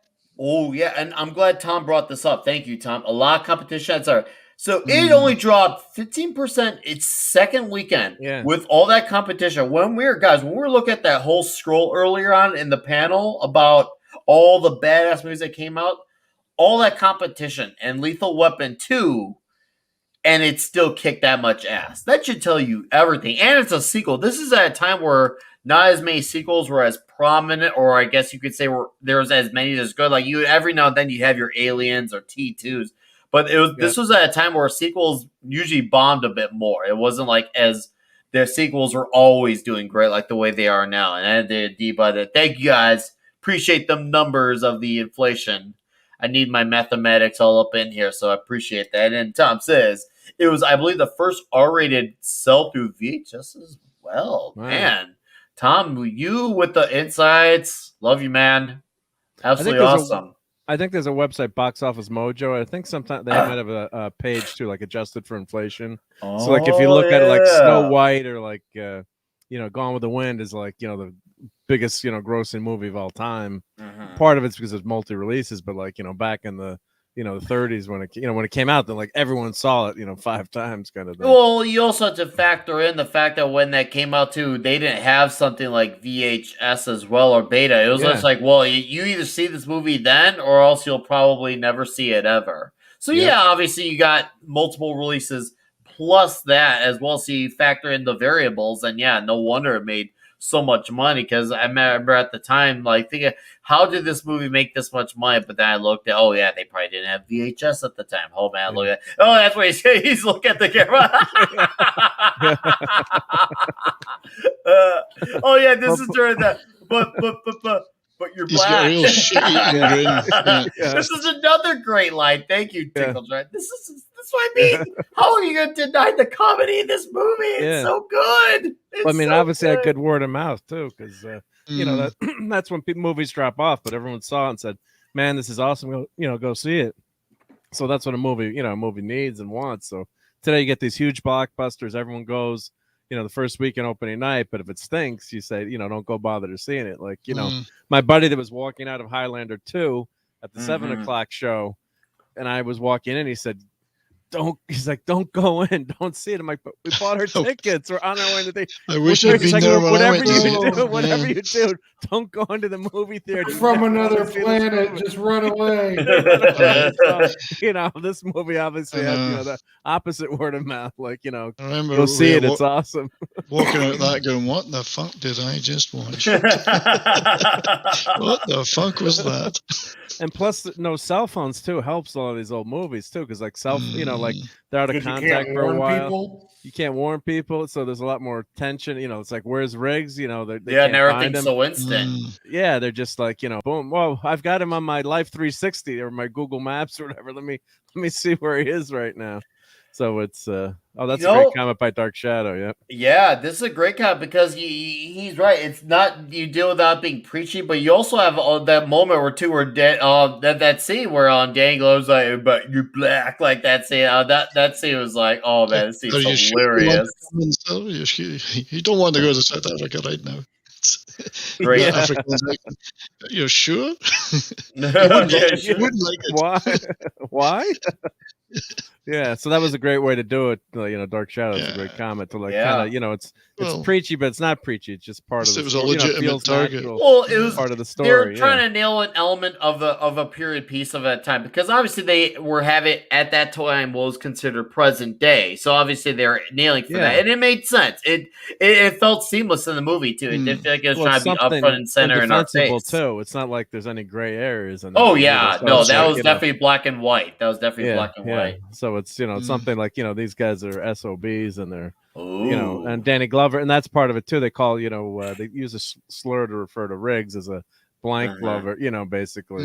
And it's like that's what one thing that's great about this movie. In America, the tradition of the melting pot and everyone get together and working together. So, and you don't even think about it, like it's not a direct issue, but you see these two guys, different races, different backgrounds, but in the end they're acting like brothers. And and that scene in the toilet, it is funny, but there's one scene where like Glover kind of nods, like almost saying "I love you," but not saying it. Not so many words. So that was that hit home too. I thought as much of the comedy in that scene, but that couple of seconds just before they jump into the tub, and it's funny. But that was a pretty touching moment, I thought, in that movie.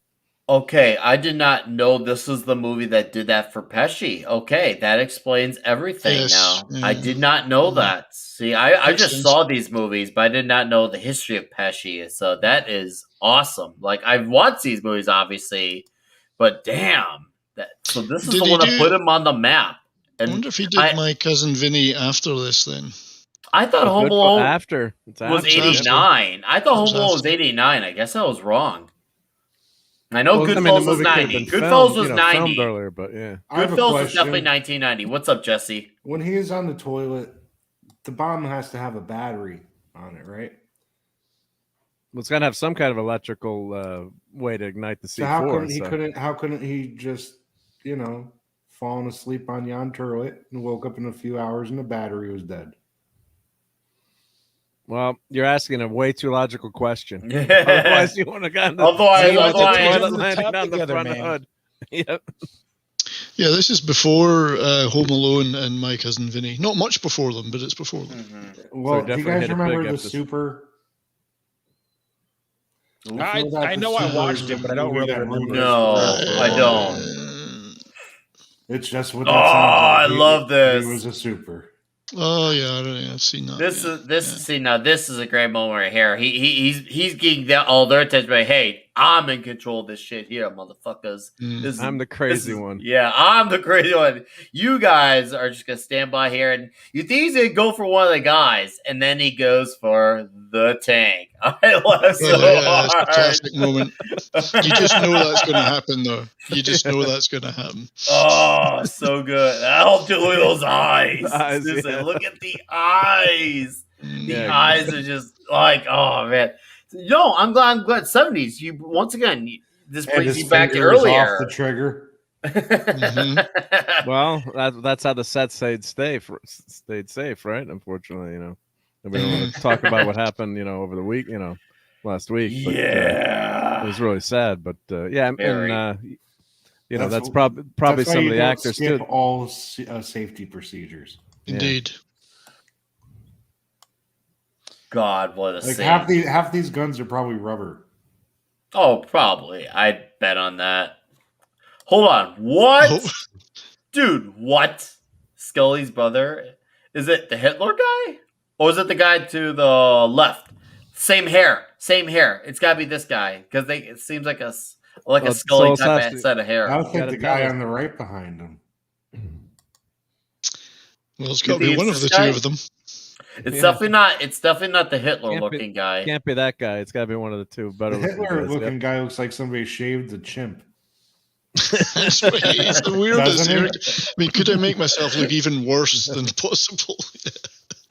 I got villain tattooed all over me. He's like, you know what? I need a Mo haircut.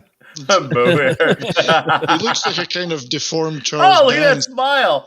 Once again, 70s. You're right. The acting in this movie is it's great. Miles and it goes from brilliant that. Actors, brilliant. Yeah, it goes There's from so much that conviction. To that. And that look in his eyes here, it's like, I mean, it's hard to do that, I would think, Tom's trying to say that Joe Pesci wanted to be a singer before being an actor. Well, he did.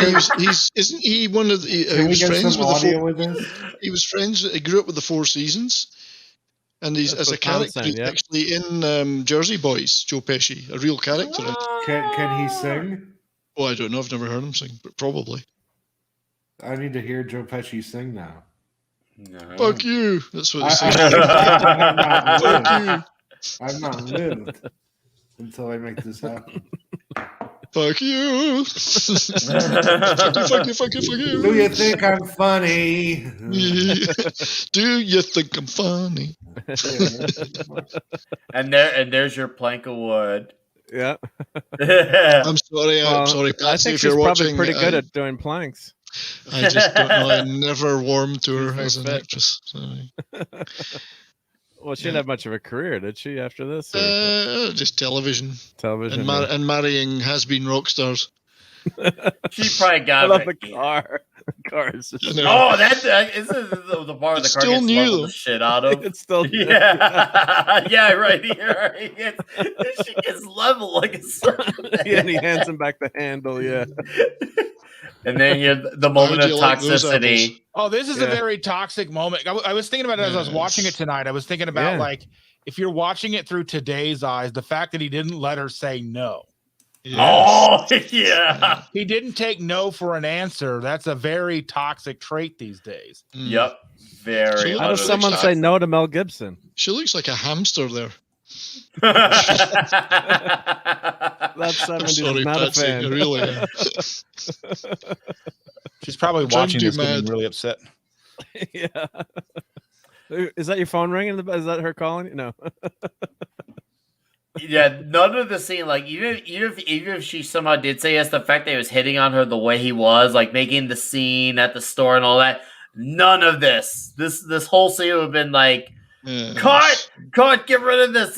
Someone's gonna get mad that we even shot this scene or even thought of it. Like the thought police have been out full force for this scene. Look at the prices, 59 cents a pound. It's the for suggestive oranges, way not she's like handling those big round fruits that are.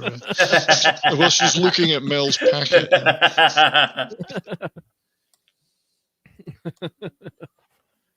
Oh yeah. Oh yeah. He's like, oh yeah, diddly. God, he's got a great smile, hasn't he? Because he did that movie, What Women Want, right? Where he he did. He could hear everything that they were thinking. Yes. Yeah. You know, women don't want Three Stooges. Yeah. Yeah.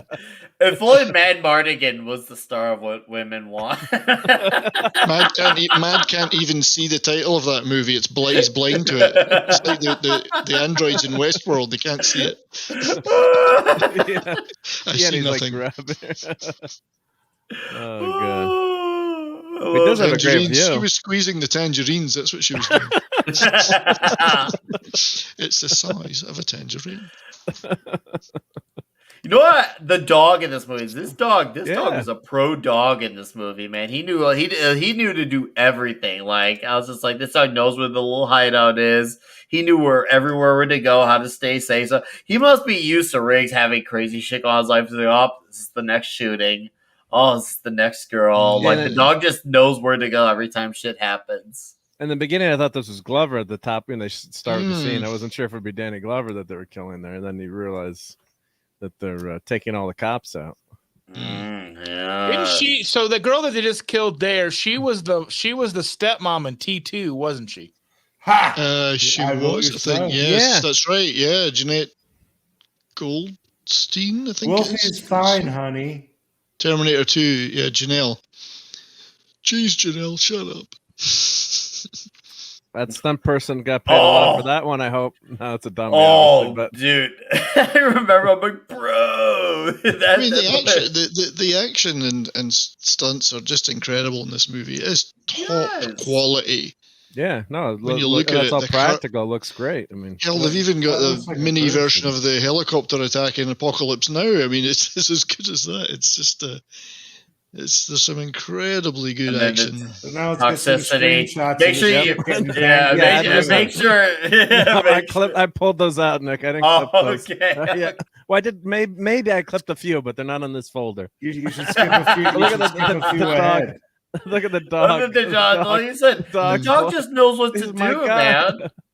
So okay, my guy, he's gonna get action. I gotta go hit. The dog's just happy that he didn't get to have to see Patsy Kensit naked. Wow, he's able to bang that hot chick in this shitty little trailer. Good job, Bill. Good job. There's Dean again. Dude, this shit hits the fan right here, and just endless explosions go off. This is where it gets into Michael Bayisms because everything's just happening now all at once. Can you go back a little bit to that explosion? One more. All right, now you see the guy up there? Where? One forward. See the guy there in the bottom right near the car? Oh yeah, right oh, here. Yeah. Yeah, Dude, good eye. holy Yeah. shit. All right, now hit the next one. Yeah. Where is he? He's beyond the he's inside of the blast radius. Stupid. Ouch. Thrill seeker. So I was saying, like, if you really put C4 in a house, notice the skull on the bottom left too. That was Mel because he was 20 beers in by this time of the day. 20 beers by this time. But if you're gonna blow up some C4, just get farther away. It's never Get gonna farther hurt. away, yeah. Because you will think get you're further good? away pretty quick. Yeah, do you think you're good? Just get farther away. Just get farther away. You can never going be on too here? far away. Because until you know, you don't know. You need a lot of experience with such things, and it's not the thing that comes up all the time. Yeah, I remember in the 70s when a bunch of kids wanted to do like a Kiss imitation show, like in the neighborhood. Oh, They're like, yeah. we're gonna get all the gas from our dad's gas cans and put it in a big barrel and light a match. I'm like, I'm not gonna be part of Really this. go wrong. You like want to do like the pyrotechnic shows and they're dress up like Kiss and like it's like no, not a good idea, guys. You got to use lamp oil, man. Yeah. Oh, sorry, I was just looking at that privately. No. Oh, I know, right? That It's a Jesse commercial. said. Yeah, I'm just looking at the link Jesse sent. Sorry. So that, we're okay there, I think. But yeah, we'll go. But we Yes. don't want to see too much of that. Yep. Get rid of the Joe romance. Come on. What's this? He sings really high. I bet he does. He makes Frankie Valli sound like a baritone. And when he recognizes it was Bo Jackson too for trivia with the Nike commercial, just do it. Oh shit! Was that Bo Jackson? Bo Jackson, yep. Wow. Bo knows, yep. Bo knows baseball. Why did he always do the bow nose things? Was he just like kind of totted? It was probably, I mean, it's a perfect tagline. He knew baseball, football. Yeah, he They did had him multiple playing everything. sports. Basketball, yeah, it was just So God, he was a great athlete. Yeah. Bow nose talking to third person. And then he recognizes the name of the boat, I guess, from that. Oh, dude, we're getting so close to that moment where what's it called? Glover has his whole nail gun issue. Yeah. I love that scene so much. And then look, see, it's a new windshield here. Yeah, $150 for the windshield, maybe. Oh my god. I love it. Oh, damaged NASCAR. I was like, Varder. Yeah, something, yeah. Yeah. Oh yeah, here's where the shit hits the fan. Islington girl comes in with her toxic takes, says Kurt Russell over Mel Gibson. Oh, Trouble in Little China versus cool. Lethal Weapon. That's not. I don't know if I agree or disagree. That's either way. That's a good take. I'll say that. That's a respectable take. Because you can't deny the power and greatness of the Russell. I mean, obviously, you have Big Trouble in Little China. You got Tango and Cash. Like, Russell's been the man, dude. Like, seriously. Escape from New York. Yes, thank you. Escape from New York. Yes. Tombstone. Snake. Yeah. Plus, he's been working since he was a child. He used to sell toys. That's right. Disney actor. And, yeah. Yeah, he was in like The World's Strongest Man and stuff. Computer wore tennis shoes. Was he in Lost in Space, or I'm trying to remember some old? He even made playing a planet not seem all that stupid in Guardians of the Galaxy movie. I don't think Kurt and Mel exist in the same universe, so I don't think they could be compared. They're in two different universes. They could team up. Everybody's always with this Freddy versus Jason, Alien versus Predator shit. Nah, get your good guys together and you team them up. Snake Plissken versus Mad Max. Not the Incredibles, the Expendables. Yeah. Snake versus Mad Max. Yeah. The first one, okay, but then it's like people I've never even heard of. It's like you're not a has-been. You never was. There's a big difference. You don't get to be in Expendables. He was in Fast and Furiouses? Kurt Russell was? Which one was he in? Or was he in the one that went to Cuba? I didn't see him past 4, so I couldn't tell you shit about They started getting good at like 5, 6. I don't know. Okay, good is a stretch, but they're entertaining watches. Like you put them on and you don't hate life while you're watching it. You don't hate lunch while you're watching it. Yeah, I mean it's entertaining here, but it's like so unrealistic. The entire there's no realism whatsoever. I could God damn it, he was in the Fast and the Furious. What? I forgot all about that. Furious 7. About it too. Good call by the chat. Yeah. Wow. Good No, call. I don't care if he's got a trap door. Mr. Nobody. Yeah, I was gonna say, probably Jesse's gonna say that like this trailer is not bulletproof. It's like that's a minigun. I love this. I love this scene though.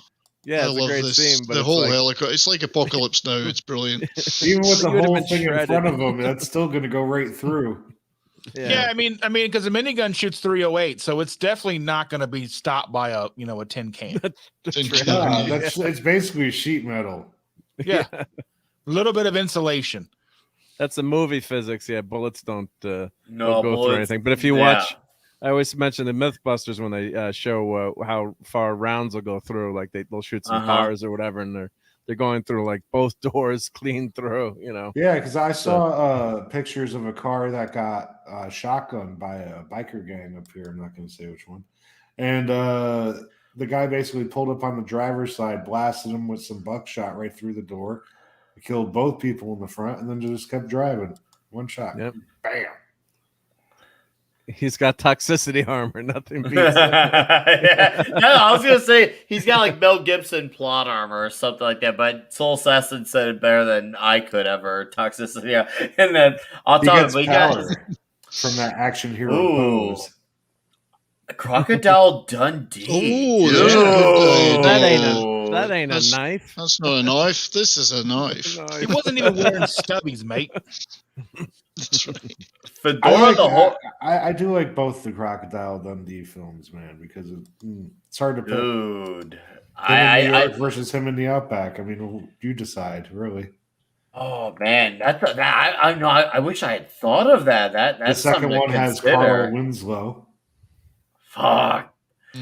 That's Crocodile Dundee, is it? Right? No, seriously. Oh man. I'm gonna move that up to a sooner rather than later. That's what I'm gonna do. That's gonna be a sooner rather than later. Crocodile Dundee for sure. How do we handle the woman in that movie though? We'll have Mad Martigan one at a time, like gentlemen. That's right. Did he marry her in real life? Did he ended up the actor and did they get together in real life? Or I can't remember. Yes, that was his wife. That was his wife, right? Yeah. Well, really? At one point? Yeah, at that time, yeah. Yeah. Wow. Then she realized. Well, then did maybe Mel Gibson go insane like the way he did in South Park? Have you ever seen that Crocodile Dundee spoof trailer that Danny McBride made? Yes, and I loved it. I love that. Yeah, it's really good. It's got every Australian actor you can think of in it. I guess we gotta not follow Fedorable the Horrible. Do not follow my channel. You will suffer for it. Or why? Because you're a black cat? Maybe don't cross. Yeah. No. Now we got to follow because he tells the truth.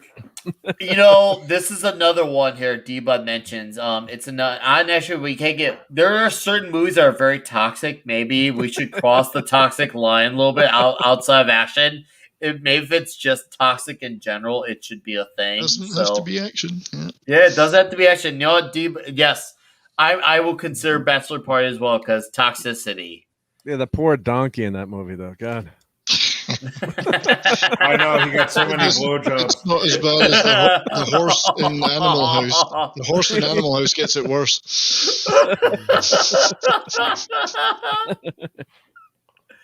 Oh, fuck. Oh, God, yeah. See, if we want to do a toxic, not action movie, we need to do Fast Times at Ridgemont High. Oh, that's a good one, too. That's very toxic. Piccoli. Yeah. Doesn't anyone knock anymore? Or there's a pizza in the Revenge of the Nerds too. Oh yeah. And then we just watched him and the actor from that and with Eddie Murphy. So he was a cop, right? He was the kid in Fast Times. They walk in Fast Times, right? Yeah, they walk in on Judge right, Reynolds, yeah. No, Naked Gun. Yeah, that's another one. Naked Gun. Yeah. Oh, Naked Gun would be real fun to do. Did this Yeah. movie make anybody else want a real straight jacket just so they could try to get out of it? Yeah. Yeah. I was For just real. about to say that. It made me want to like practice the idea of like see if I could get out and what do I have to do to get out. It's Right all here- about that, it's all right about that here one is that the- goes under your nuts, because if they make that super tight, you ain't getting out of shit. That's right. But you can sing very high like Joe Pesci. Oh, yeah, there you go. This is the best acting she does in the entire movie, right there. It's the best. That is She good acting. convinced Isn't me it here. 70s? She Rude. convinced me. She convinced you because she's dead. She was great at it. Still got a vacuous look on her face, but you know. I noticed her character is so important to Riggs that he doesn't even mention her in the next two movies. Not even one line, not one word. He still talks about his ex-wife though. Yep. So It's talk just too about that painful. It's too soon, man. Too soon. Too soon.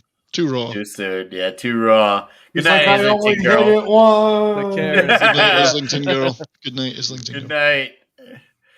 No, Thanks for it joining us. was a hit it. Wasn't intended to quit it, but then was forced to quit it. And He it's could have like, oh. continued. This would have been cold. That's right. It'd be funny if he walked up to his partner and he's just like, well, it's a good thing I got it in there, huh? Just in the nick of I time. mean, she meant nothing to me, but Well, really? okay. It's He when he found out realized. she'd married Liam Gallagher, and Yeah. that was it. It was all over. That's when he realized, okay, I'm no longer a cop on this. Like now the mission is Yeah. personal. That's like you can really feel the shit kick in when he's pissed at this point. He is furious. He's ready to cross all lines possible. What's up, TZ Canadian? And you see he's calling Glory's like, just so you know, like shit's gonna get real. Like he's like, bro, we got lines, authorities and all that. Like Gibson's just like at this point, he doesn't care. Like no This time fucks the are badge is absolutely staying given. here. Lines Yes. have crossed. Yep. Lines are Lines dude. have been crossed. No, I remember- no comebacks here. Yep, for Oh, Pesci. Yep. you got fucked up. I forgot about that. Yeah. Yeah. I forgot that too. Oh yeah, Pesci got blown up pretty good. I during totally the forgot scene. about this scene. He didn't There's squeal. always somebody gets tortured in a Lethal Weapon movie. Of all guys, Pesci. You would think of Pesci getting tortured, but yeah, that happened. I just Yeah, but remember you know being- what? That's the wrong guy to pick to torture because he was when they met him, he was in witness relocation for being a wise guy. Hmm. They're That's not going right. to say anything. They know the game. I just Yeah, he's my boy. yeah, cool. I was like, what's this guy doing? Okay. I just remember when I first saw this many moons back, I'm like, is this motherfucker really using his truck and trying to use like a strap to like move the freaking? Yeah. I was reading on Internet Movie Database that caught this scene where he pulled the house down was like $500,000. We got to do this in Grand Theft Auto. Oh, of course. That's, Yes, with the inflation, that's what it would cost you to buy this place now. House prices are so expensive. God, like you want to talk about like I love how ridiculous that is because that's like I don't think a truck is capable of doing that. At least that type of vehicle is. Well, you have to have a 4-wheel drive low for starters. Then you have to have a good truck. Because You could he was bending the frame as he was moving forward. So You'd also want a good angle on your straps because if you ain't got a good angle, you ain't moving. well, his shit. the vehicle, I think, was getting awkward angles at times. Like it was kind of like getting a little shaky with having a consistent like angle to go off of to move. But Personally, I'm a douchebag, and I would have walked up there and cut through all those stilts about. You got to do some prep work, Jesse. First. Yeah, Jesse's right. You got to do some prep work. But Yeah, you didn't have the there's a battery lesson Like powered here. this tools guy, back this then, guy's though. You gonna didn't have have a bad day. Never live in a cantilevered house is the lesson.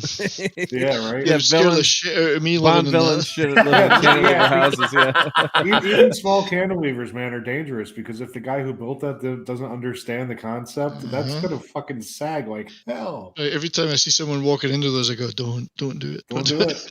Don't lean Well, over the Make sure balcony." there's headers above your garage if you own a house where the garage is on the bottom, then you have your 2 floors. Because if you don't, you go have somebody come out. Just have somebody come out. So was this truck cooler than Chuck Norris's Bronco, since it pulled down a house and Norris's Bronco could drive from under being buried underground? It may have, as Matt explained it, with Chuck. With the as far as you're going with before it was mentioned about picking a group that everybody doesn't like, and then it's easy to do whatever you want to them. That's the whole premise for Walker Texas Ranger.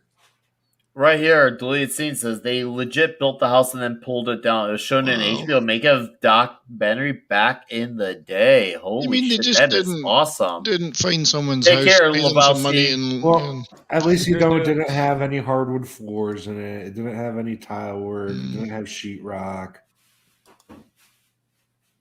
It's a horrible house anyway, so it deserved to be pulled down. It had a pool.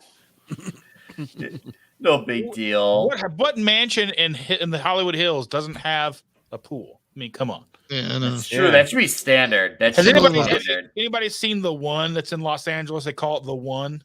Yeah, the one. It's like 100,000 square foot house. Oh, I haven't seen it. Oh yeah, get a dually. I mean, I've been out there. You see houses have pools like on the second floor overlooking the ocean. It's yeah. They build them on the second floor. This house has like 7 pools. Even their servants have got houses with pools. Yeah. Seven servant quarters. Is that a pool there? Can you go back to that where it showed the underneath? Yeah. Is that scary? Dude, right? You want to talk about, man. That was, this house, you see it as like, this is not built to last. No. I appreciate that they put the boards between the joists there to keep it, a little stronger. But those boards aren't. The whole box they built is off. So it's a bit dangerous for the actors. Then it's all on the stilts. Yeah. Well, they probably built it just to pull down. I mean. Or maybe probably had a set somewhere. Maybe they had a set somewhere, and then they just had like an exterior. Well, indeed, were those scenes filmed in it, or was it just the exteriors? Yeah, they got a steel girder under every main on the soundstage or something. They got one steel girder under every main stilt. Then they just have boxes they nailed to it. Mm-hmm. Well, if there was nothing going on inside it, that's fine. Yeah. Well, they didn't have to get inspected by the building department, right? To South Africa. I would think it would. Yeah. This would be the OSHA violation and a half. Seriously. OSHA would probably have heart attacks by now if they saw this type of play. It's like, oh, this is a safety issue. But they obviously used the interior. Well, that's what it looks like. It looks like that's not on a set. It looks like it's in there, but that could be. Yeah, but they could have a different. You built the house. Could have mocked it up in a set, yeah. Because that's dangerous. Yeah, you could have an interior you'd never know. Yeah, we got this thing prepped up on a couple of cinder blocks. It's all right. Yeah, a couple of cinder blocks. Oh my god! Of course, they had a big truck at least. Yep. So luckily, because like I was like, what if he has it attached to his truck just flies right off in the house, bumper, just stays up. Yeah. Like, what if it just all backfired? Look at it. Yeah. Could you imagine doing that to somebody you didn't like and then driving off? Well, I've heard of construction crews going to the wrong house and demoing the wrong house. Oh yeah, that's happened. Yeah. And you come home like I was making, we did like a second floor dormer in one of our houses, and the guy like in like 4 hours, like the top second floor of our house is gone, and I made a joke like, I hope you never go to a wrong house, or remind me not to get on your bad side. It's like, well, that's what I was thinking, Mark. Maybe sometimes they do it and claim they went to the wrong house, right? They went to the right house. This is 10A, sorry. 10B. Can you guys go to the bank so we can fix what we fucked up? Well, in a way, it's a great scene. It was meant to happen, obviously. Happy to have my house demolished, but if it means that I was gonna have a brand new house in return, dude, I'll take a brand new house. Yeah, but all your stuff, all your comic books and action figures. Oh, then they got to buy it all over again. I can't see somebody doing that. So the house that they filmed inside is an actual house on stilts, but they built a different one. It looks like to tear down. Okay. Just to tear down. Right? Yeah, that makes sense. Yeah, it's like 7436 Mulholland Drive. Yes, it's exactly that. Still would pull the rear axle up, but then again, easily. That's why I love how this is just, it's shameless about it. And that's what, one thing I love how, outrageously toxic. It knows that it's gonna be bombastic. It's a fuck being realistic. We're gonna do this anyway, and it just went for it. And I'm glad it did. That's why you just don't use your own truck. He's like, fuck yeah, now I gotta go back to my car. He's like, that's how you do it, balls deep. Yeah, like they made a line at the beginning of the movie, like, you know, about the Japanese owning everything. Like that was, you know, the 80s, the Japanese firms, you know, they bought out, you know, New York City, they bought out Rockefeller Center, and you know, so of course Mel's driving a GMC truck in this scene. Yep, that's the day that Mel Gibson learned that he could do anything he wants. Are they just hanging out there? Yeah, they're just chilling, being villains right there. So what you been up to today? What have you been up to today? I fucked up this dude's house. You see it? We saw, we conquered. Yeah, he's always smoking. DNA all up in this bitch. Good God. And then, of course, we had the big finale coming. And that big finale, when you have them, you know, going to the boat, God, I can't remember where Gibson, a.k.a. Riggs, fights the Hitler-looking guy, and the music during that scene was freaking awesome. Mm-hmm. I don't know who's the composer, because I obviously know Shane Black. Was that a Clapton song? Was it Michael Kamen, maybe? Or no? Shane Black obviously is involved in the story. You had Donner coming back to direct, but I don't know who did the music in this movie, but the music during that fight was amazing. I don't know what instruments were being played, but it was freaking insanely badass. I loved it. What's up, Brightest Day? I see you here in the chat. How you doing? Day. No, but seriously, there's so much of these pictures right now that GTA rips off. Oh, totally. GTA totally took elements from Lethal Weapons. Totally did. I mean, how could you not, though?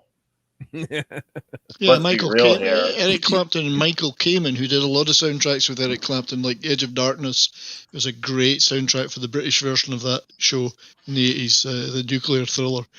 It's a fantastic soundtrack. And David Sanborn, who's a top musician. So they did the soundtrack. But he's good. Ooh. Yes. Oh, dude, I laughed so hard because I saw that one I did see coming way back, like, you know what? They're just gonna launch the car out. It'll still be great to see it, anyways. Yeah, that's awesome. Yeah. There goes the money. There goes the money. Here comes the money. Money. Oh god.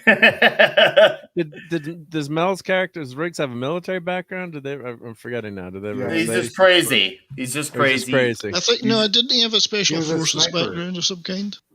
He's a sniper. I think they talked about that in the TV series, but I don't know. I don't remember them mentioning anything about that in the movies. In the TV series, a Navy SEAL, I think, but everyone's a Navy SEAL these days. That's why it seems like everyone's gotta have some special forces background, otherwise you're not relevant. He did. I'm pretty sure they mention it somewhere, but he is special forces. Can't recall an instance where they mention it, even in the first movie. It doesn't come to mind, but I could be wrong. Maybe it's just one of the things that I missed. I find that hard to believe. Yeah, here we go. Dark Shadow Logan coming in hot. Thank you. He was a Special Forces sniper in the first movie in the Vietnam. Look at you guys with the added insights correcting us panelists. Thank you. Appreciate having you guys. Appreciate it. Hell yeah. Dude. Oh God, like seeing this scene brought it all back for me. I'm like, yes. Off topic, but this is the soundtrack I'm talking about. Well, this is part of the soundtrack of Edge of Darkness. Eric Clapton plays the guitar and Michael Kamen composed it.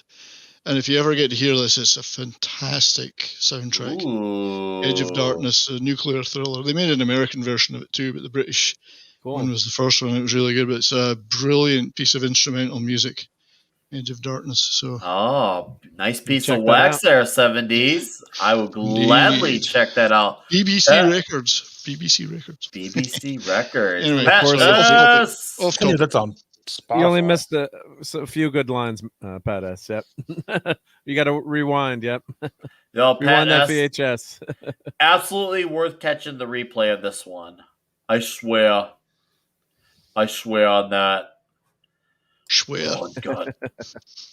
No, seriously, this is. I really felt like that they really stuck the land with this. You know, obviously you learned the connection, you saw the added death, and you saw this time Gibson has lost it, and now Glover is working with him, even though he knows that he's off duty, he wants to do this mission. Now it's 800% personal, and he's gonna cross any line possible. So, and it adds a layer of emotion and context from the first movie bleeding into the second. So I felt like this movie really stuck the landing. And once again, now these guys care about each other that much more as well. So you feel that added friendship, carrying over to see that they want each other to survive. So plus they went after Murtaugh's family too, and they had that home invasion. They threatened to kill him and his family. So he's doing this too. I mean, he's got both, the double motivation. This is like his brother now that they've gone after and, killed, his wife and, new girlfriend. And then they're going after his family. They cross the line. And don't forget, too, they've taken out all the cops, too. What did they kill? Like 10 cops or something at that point? Yeah. So, and they think they have diplomatic immunity. The badge and the draw because you knew he was finally going to just go and shoot and the kill. Yep. And he's usually the level-headed one that's trying to stop Riggs. He's the good guy, reining him back and saying, "Don't do that. You can't do that. You're crazy." So that was a really good fight scene. Yo, this guy beat the fucking hell out of this poor son of a bitch. Oh, I know, right? For real. But once he turned around though and got that shit out of his leg, I was like, I used to know the name of the fighting style the guy was using, and I can't remember it for the life of me. Hamster style? No. Hamster style? Is it the Israeli style you're talking about? Or no, it's a dance fighting, but I think it's French. I do not know. I'm not a martial artist. The chat knows. They know all. The chat right there. Yeah. The chat knows all. Like, that's what I love. The chat has been all knowing. They all say I am these motherfuckers. One remember the name of this fighting style. That's a dance style from France. Batroc. Batroc the Leaper, right, Nick? Yeah. That's for your comic book geeks out there. Yeah. Yes. Man, it's so weird to think George St. Pierre was Batroc the Leaper. Like, what an interesting choice that was. Dude, look at those eyes. He would have made a good Wolverine. Yeah, yeah, I can see that. That's better than Hugh Jackman. Yeah. You killed my wife. Now prepare to die. Schnick. Just for that haircut alone, you deserve to die. Dude, how do you have that haircut and like feel serious? Like, I really don't get it. It didn't look right at all, did it? I mean, it's a completely different color from his eyebrows, for one thing, which were dyed, the eyebrows or the hair. He's like, I am German, do not ask questions. Do not ask me questions. I need to see your papers. No, but seriously. And now comes the piece de resistance. Yeah. Not at one point. I look at him like, how do you feel like you say, yeah, this is how I want to go out there looking like? Like, dude, are you freaking kidding me? You feel good going out there with that freaking ugh. It's Savat. It's not Capoeira. D. Bud Martin gets the gold star. Savat. That's the Savat. Ah, look at that there. Once again, the all-knowing chat knowing it all. Yep.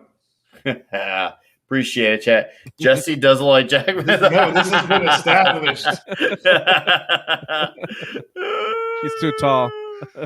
He's too tall. Like he showed up to the set making wolf noises. Dark Shadow Logan here. I like this guy. This scene convinced me if they ever did a live-action Wolverine movie that Mel from this era could have pulled it off. He's got the jumps like Wolverine. He definitely had the jumps. Yeah, he's athletic in this movie, yeah. Oh, and he definitely had the mayhemicness, it's easy to find guys who are taller than him.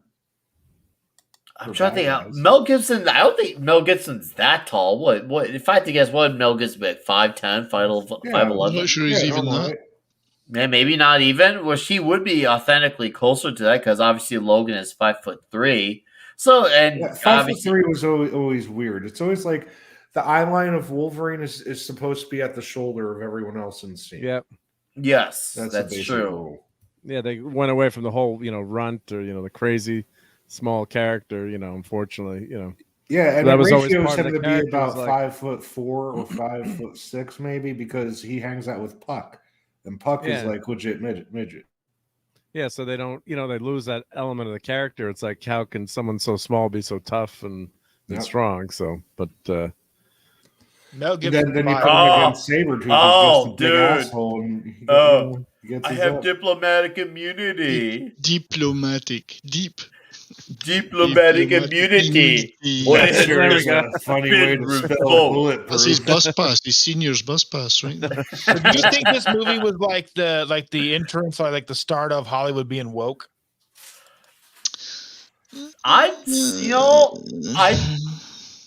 Hollywood's always been woke. They just were better at hiding it. Well, outwardly, Hollywood being preachy. Outwardly woke, but like there's still a lot of conservative, because you think the money would be conservative, right? Okay. He's Dr. Doom. It used to be, because that's what restrained their wokeness, the money. The need to make money. But that's a good question, Dustin. Because there was a lot of, the whole thing with the apartheid stuff and like all the South Africa stuff. You know what I mean? Like, I don't feel like any of that's woke though. But it gave them a legitimate target that they could overtly be political about, because it was so reviled. So, and probably looking at it with today's eyes too. You know what I mean? Like, everything now is about that whole thing, but back then it probably didn't seem that way. You didn't think twice about it. Yeah, they had the line about the tuna fish like soured because Nelson Mandela was a bomber, and they paint him as like a peaceful hero. What's up, Whoopa Troopa? How you doing? Yeah, so Nelson Mandela, the history. If you get into it, it's it's a complicated history. Yeah, but most people don't remember that. That's I agree. I agree with Mr. Tickle Trunk here. Not every that is very true, and that is very true. His wife Winnie is a bit of a piece of work, but anyway, I don't think this was so much overtly woke as this was an issue. The entire world was on it. South Africa to change, so Hollywood was on. They had a legitimate issue in their eyes to build the movie around. So I don't know if you could call that woke, but I would say maybe it's certainly political. Well, I'd say maybe political things, but upward and up front, I'd say not so much. I'd say more just slanted, just slightly slanted. Yeah, and they made these guys a criminal gang, and they were South African. Yeah. So it was double whammy. Yep. So, but they were a criminal gang. No sympathetic. They're not sympathetic villains. Yeah, there's no gray hair there. Yeah. Yeah, their villainy wasn't political. It was about drugs and money. But no, these are villains. So that's another thing that wokies like. They love having their gray areas. They don't understand heroes and villains. So I would say no. This movie is absolutely not woke. I could see where some people would come from, but no, absolutely not woke at all. Well, the one line I think you could maybe pick on looking through today's lens is the anti-tuna fish, when he's having tuna fish or whatever. And they said, we're boycotting tuna here because they killed, the dolphins. You have to, for the nets. That was just a moment of its time, too. That was a moment of its time. But I'm saying, like, today you'd look at it and say, oh, see, that's, that's Hollywood, where then you're just, screw you, or you throw it away. If the dolphins boycotted tuna, we could save the tuna. I mean, yeah. What about the tuna, right? What about the tuna? Poor tuna end up in a can, right? Getting eaten by everybody. And tuna consumption is way down now, right? It's okay to eat dolphins. They're smart. That makes you smart. That's right. Yeah. Tuna can't defend themselves as easily. Yeah. So how smart they are. In this scene I read too, Mel Gibson, there were two endings. So one where he dies, one where he doesn't die. So this is actually the scene where he's actually quote unquote dead in this shot. They use they even filmed both of them, according to what I read today. They filmed both and showed them to test audiences. Yeah, Tom said that earlier, that they had done a few different endings for this. So and the Shane Black version was he was definitely going to die in the Shane Black script, which was way darker. Wow. The thing, and if that had happened, we would never had 3 and 4. We've never had 3 and 4. There's your toxic seal of approval there, Joel Silver. Yeah. Joel Silver. Well, guys, Dustin, Eric Clapton, where do you rate this in toxicity and in greatness? Oh, I think I'm going to give it a 9.5 for greatness, and then toxicity level. Well, just for the supermarket scene alone, I'm giving it a 10. Oh, good call. All right, awesome. Mark, you the C. Where do you rank in toxicity and greatness? And thank you for doing this, by the way. This whole I hope you guys liked it. Yeah, I hope. Absolutely awesome. Hope it was a good add-on. Yep. Toxic. I'd say like 9.6. Yeah, that supermarket scene. Just in the end too, where they're just kill. Just they put their badges away. That's it. We're taking them out, and just whole Gibson's whole character there is just so toxic. Plus you got the condom tree. You've got some great toxic comedy with the toilet exploding. He's stuck there. So and then this is actually better than I remember liking this movie and haven't watched it in years. And I really I think probably like a 9.5 on the greatness scale. It's really it doesn't lose anything so many years later. I mean, just you can pop this in and throw back a few beers and have a good night. I mean, it's and the revenge factor. I love that too. That's one of the best parts of this movie because, like I said before, it's not just the bad guys and there's shoot 'em up. There's that personal element there, so you can remember. You can imagine if someone took out your wife or someone you loved, and you're like, plus they're Yahtzee racist SOBs. So it's a double whammy. It's totally okay to kill them. Totally okay to kill them. Righteous kills. Yeah. So highly recommended. Absolutely awesome. So before I carry on to the next guy, Dark Shadow here. I'm glad to hear this comment here. Yeah, the apartheid situation in South Africa was a worldwide concern. Everyone was on board, right and left, on the atrocities happening. So that once again, that was a unified. That was when people were far, far, far more united, at least compared to where we are now in the polarization of everything. But I think at the time I was only like in '89. I was in like the 5th grade, so I wasn't really like the apartheid wasn't something they were talking to us about. Yeah, he's not in the 5th grade, so. Soul says this is 5 out of 5 Handy Randy. Oh yes, I forgot. It's 5 out of 5 Handy Randys. He gets a little fist. I just noticed that there. Hang on. There's Patsy Kensett's band, 8th Wonder. 8th Wonder. There you go. Is Neil Tennant the Pet Shop Boys guy? Neil Tennant? Isn't that the Pet Shop Boys? Neil Tennant? Someone will Google that for us. Yeah. That's a good catch, that 70s. And the one thing I want to add too is, we mentioned the Lethal Weapon show, but definitely give that Lethal Weapon TV show a shot. I mean, you might not like the later seasons, but that show, there's a great camaraderie between the two. Yeah, the first 2 seasons were really, really fantastic. Good. Yeah, so Dustin, I both give you that a heavy thumbs up on that one. So give it a shot. You might not say it's going to work, and I didn't think it would, but it's definitely worth. I might take a look at it, Mark. Thanks for mentioning it. Yeah. That is the Pet Shop Boys today. Neil Tennant and Chris Lowe were the Pet Shop Boys, if you remember. Okay. He's synth electronic band. Really good band. Yeah. Jesse. 5 loaded weapons. Yeah, Jesse. That's a great 5 loaded weapons. Where do you rate this in toxicity? Toxicity. I don't think it's like over the top. I'm going to say it's probably only a 6. Only a 6, he says. Yeah, because it's pretty neutral. Okay, it's fairly neutral toxicity. Okay, how about in greatness? I'm going to give it a solid 8 out of 10. All right, Handy Randy's. Handy Randy's 4 out of 5. 4 out of 5 Handys. Because I could see Handy Randy in the place of Mel Gibson, and he would get out of the straitjacket much easier. Oh, because he had a tiny hand. Yeah, because he got a strong hand. Oh, fuck. This is out on around the fist for me. All right.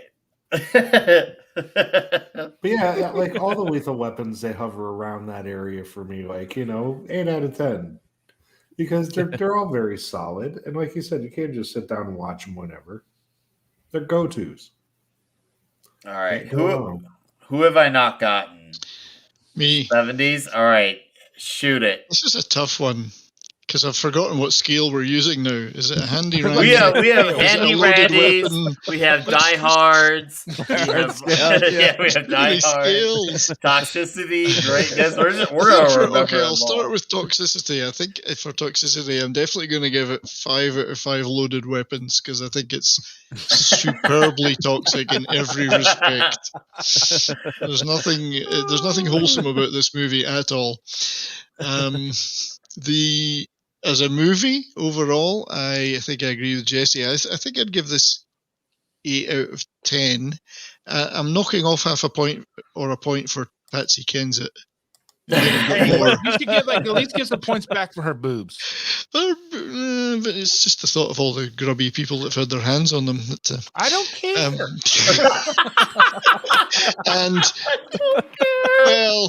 And I think if I could just give it another, I think I'll give it a handy randy for being an action movie, because I think this is one of the best action movies ever made. The stunts, all the stunt scenes are incredible. Fight scenes are brilliant. I'd probably give it 5 out of 5 handy randies for that.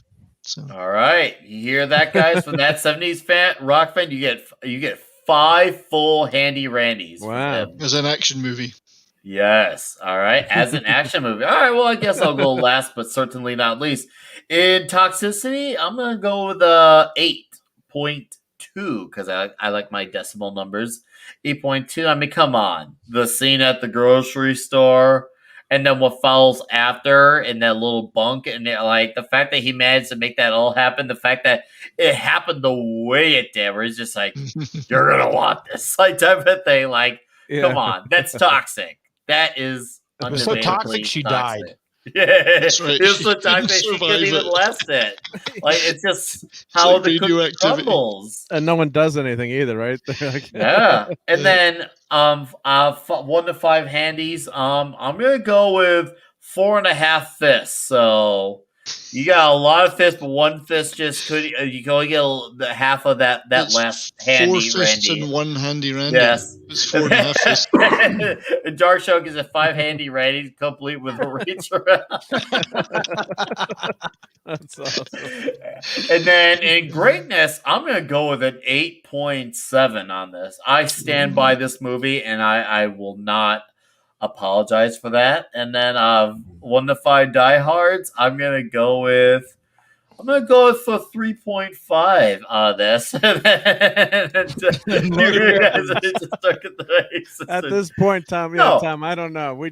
I love this movie. The action is great. Yeah. The action is great. The funny moments are very funny, and it's emotional, and when you feel the emotions when it needs to be that, and I feel like it captures those moments very well, and you feel the characters their time together develops more. You can feel even freaking Gibson and Glover's wife, they're bonding more, and you feel the emotion more since now you see everything's all connected. I feel like it just makes for that great of a movie and greater in story. So I'm gonna stand by that score. So, anyways, that is tonight's episode of Toxic Tuesday. And next week, we come back for a certain Jean-Claude Van Damme flick. Which one we got? We're gonna go a little safe on this one, but it's gotta be talked about because it always warrants a good conversation. Next week, guys, we are going to have a blood sport on our hands. Do we all have to practice our splits for this movie? Do we have to do a split? We got a lot of shit to avoid the floor at all movie. costs. Yeah. Yes. Blood sport it is. Split, so yeah. I'm in for that, out for the splits. All right.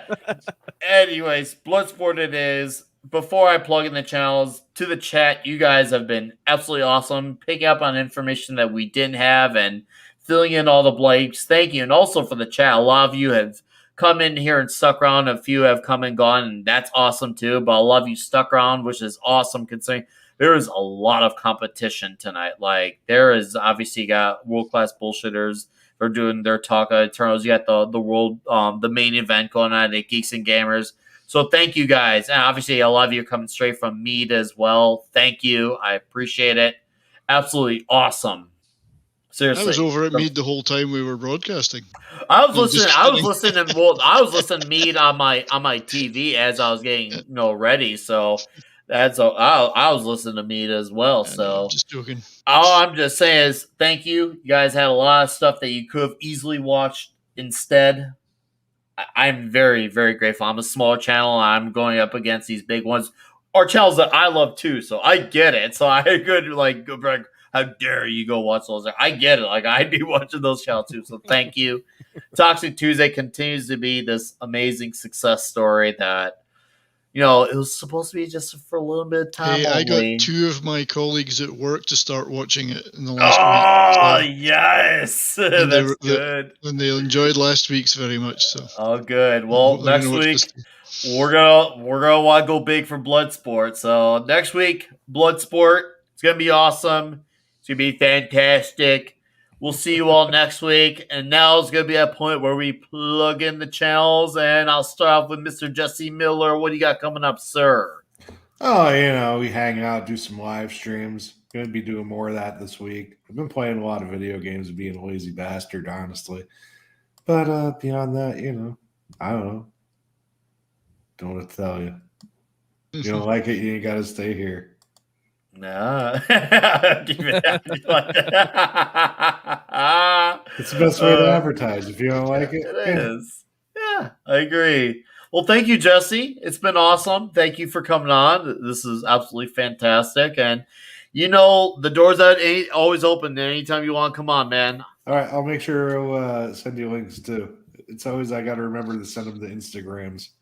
Nah, all good, dude. Thank you. Dustin, plug away, my friend. At Keto Simple, anybody that's looking to lose weight, just send them over. I make good, delicious keto food and all that stuff. That's about it for right now. The man hath spoken. Marty with a C. Well, as you said, I'm a maker and a collector, and I have a Sunday night show called Sunday Night Geekery. And if you see that panel behind me, that R2D2 C3PO, I just picked that up. So it's the latest edition. So I'm always showing toys, collectibles, things like that. I'm on Thursday night with Clobbery Times and Raquel at 9 Eastern. Yes. Also on Global Geek Gang on Thursdays, and just check out my channel for random times, short videos, things like that, on toy reviews. And I'm always here on Toxic Tuesday. Love being a part of this panel. So appreciate it, Nick. Thank you. Hey, thank you. I love having you on here. It feels like you are basically an official member. As long as you're good at those words, I'm proud to have you on here. This has been fun, and you're an absolutely fantastic addition to the panel. Appreciate it. Yeah, hang out with Mark on Sundays. It's always fun. Wednesday night at the clubby also. Pugwell speaking some truth there. Yeah, thank you, dude. Thank you. I'll throw that link in there. Yes, I'll get in 70s while you get in yours. So 70s rock fan, what's going on with you, dude? All right, sir. Well, thank you once again for having me on. It's always a great laugh. Good fun, mate. Thank you.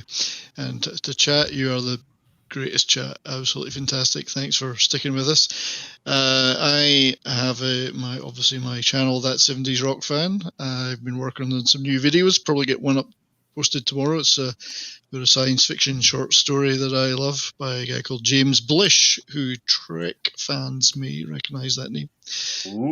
Wrote a lot of Star Trek novelizations, adaptations and novelizations in the 70s, 60s and 70s. And so I'll hopefully get that video about one of his short stories up, because he's one of my favorite science fiction authors. I'll be on Foulball Productions MFR Cocktail Lounge on Friday as normal. Nice. So assuming Matt will still have me. Dude, are you kidding me? You were always a hit on there. There's always one day they're going to get out of here. And hopefully you'll have me back on here. Oh, dude. Hey, buddy. Next week, Bloodsport. Let's do it, man. That'll be a great one. But yeah, and I regularly pop up in the chat on other people's streams and sometimes muscle my way onto them as well, onto the panel. So. All right, dude. Thank you. Well, guys, as Mr. Tickle Trunk says, chat is sexy. This chat has been fucking killer tonight. Seriously. Like Fedora, Punk Waddle, Mr. Tickle Trunk, Islington Girl, Deleted Scenes, D Bud, Mr. Tom Connors, Soul Assassin, TZ Canadian, Commenting is Dangerous. There's been a whole lot of Toxic Man Flu earlier. Oh my god. Dark Shadow Logan, Whoopa Troopa. Like, seriously, there's been a lot of you guys. Whoopa Troopa. Yeah, I love that. Whoopa Troopa. Parrot Head. Like, you guys have been awesome. Thank you. If I missed you, I apologize. But it's been great. It's been awesome. I'll see you all next week for the blood sport. It's going to be bloody, and it's going to be fucking sporty. You all have a fantastic night.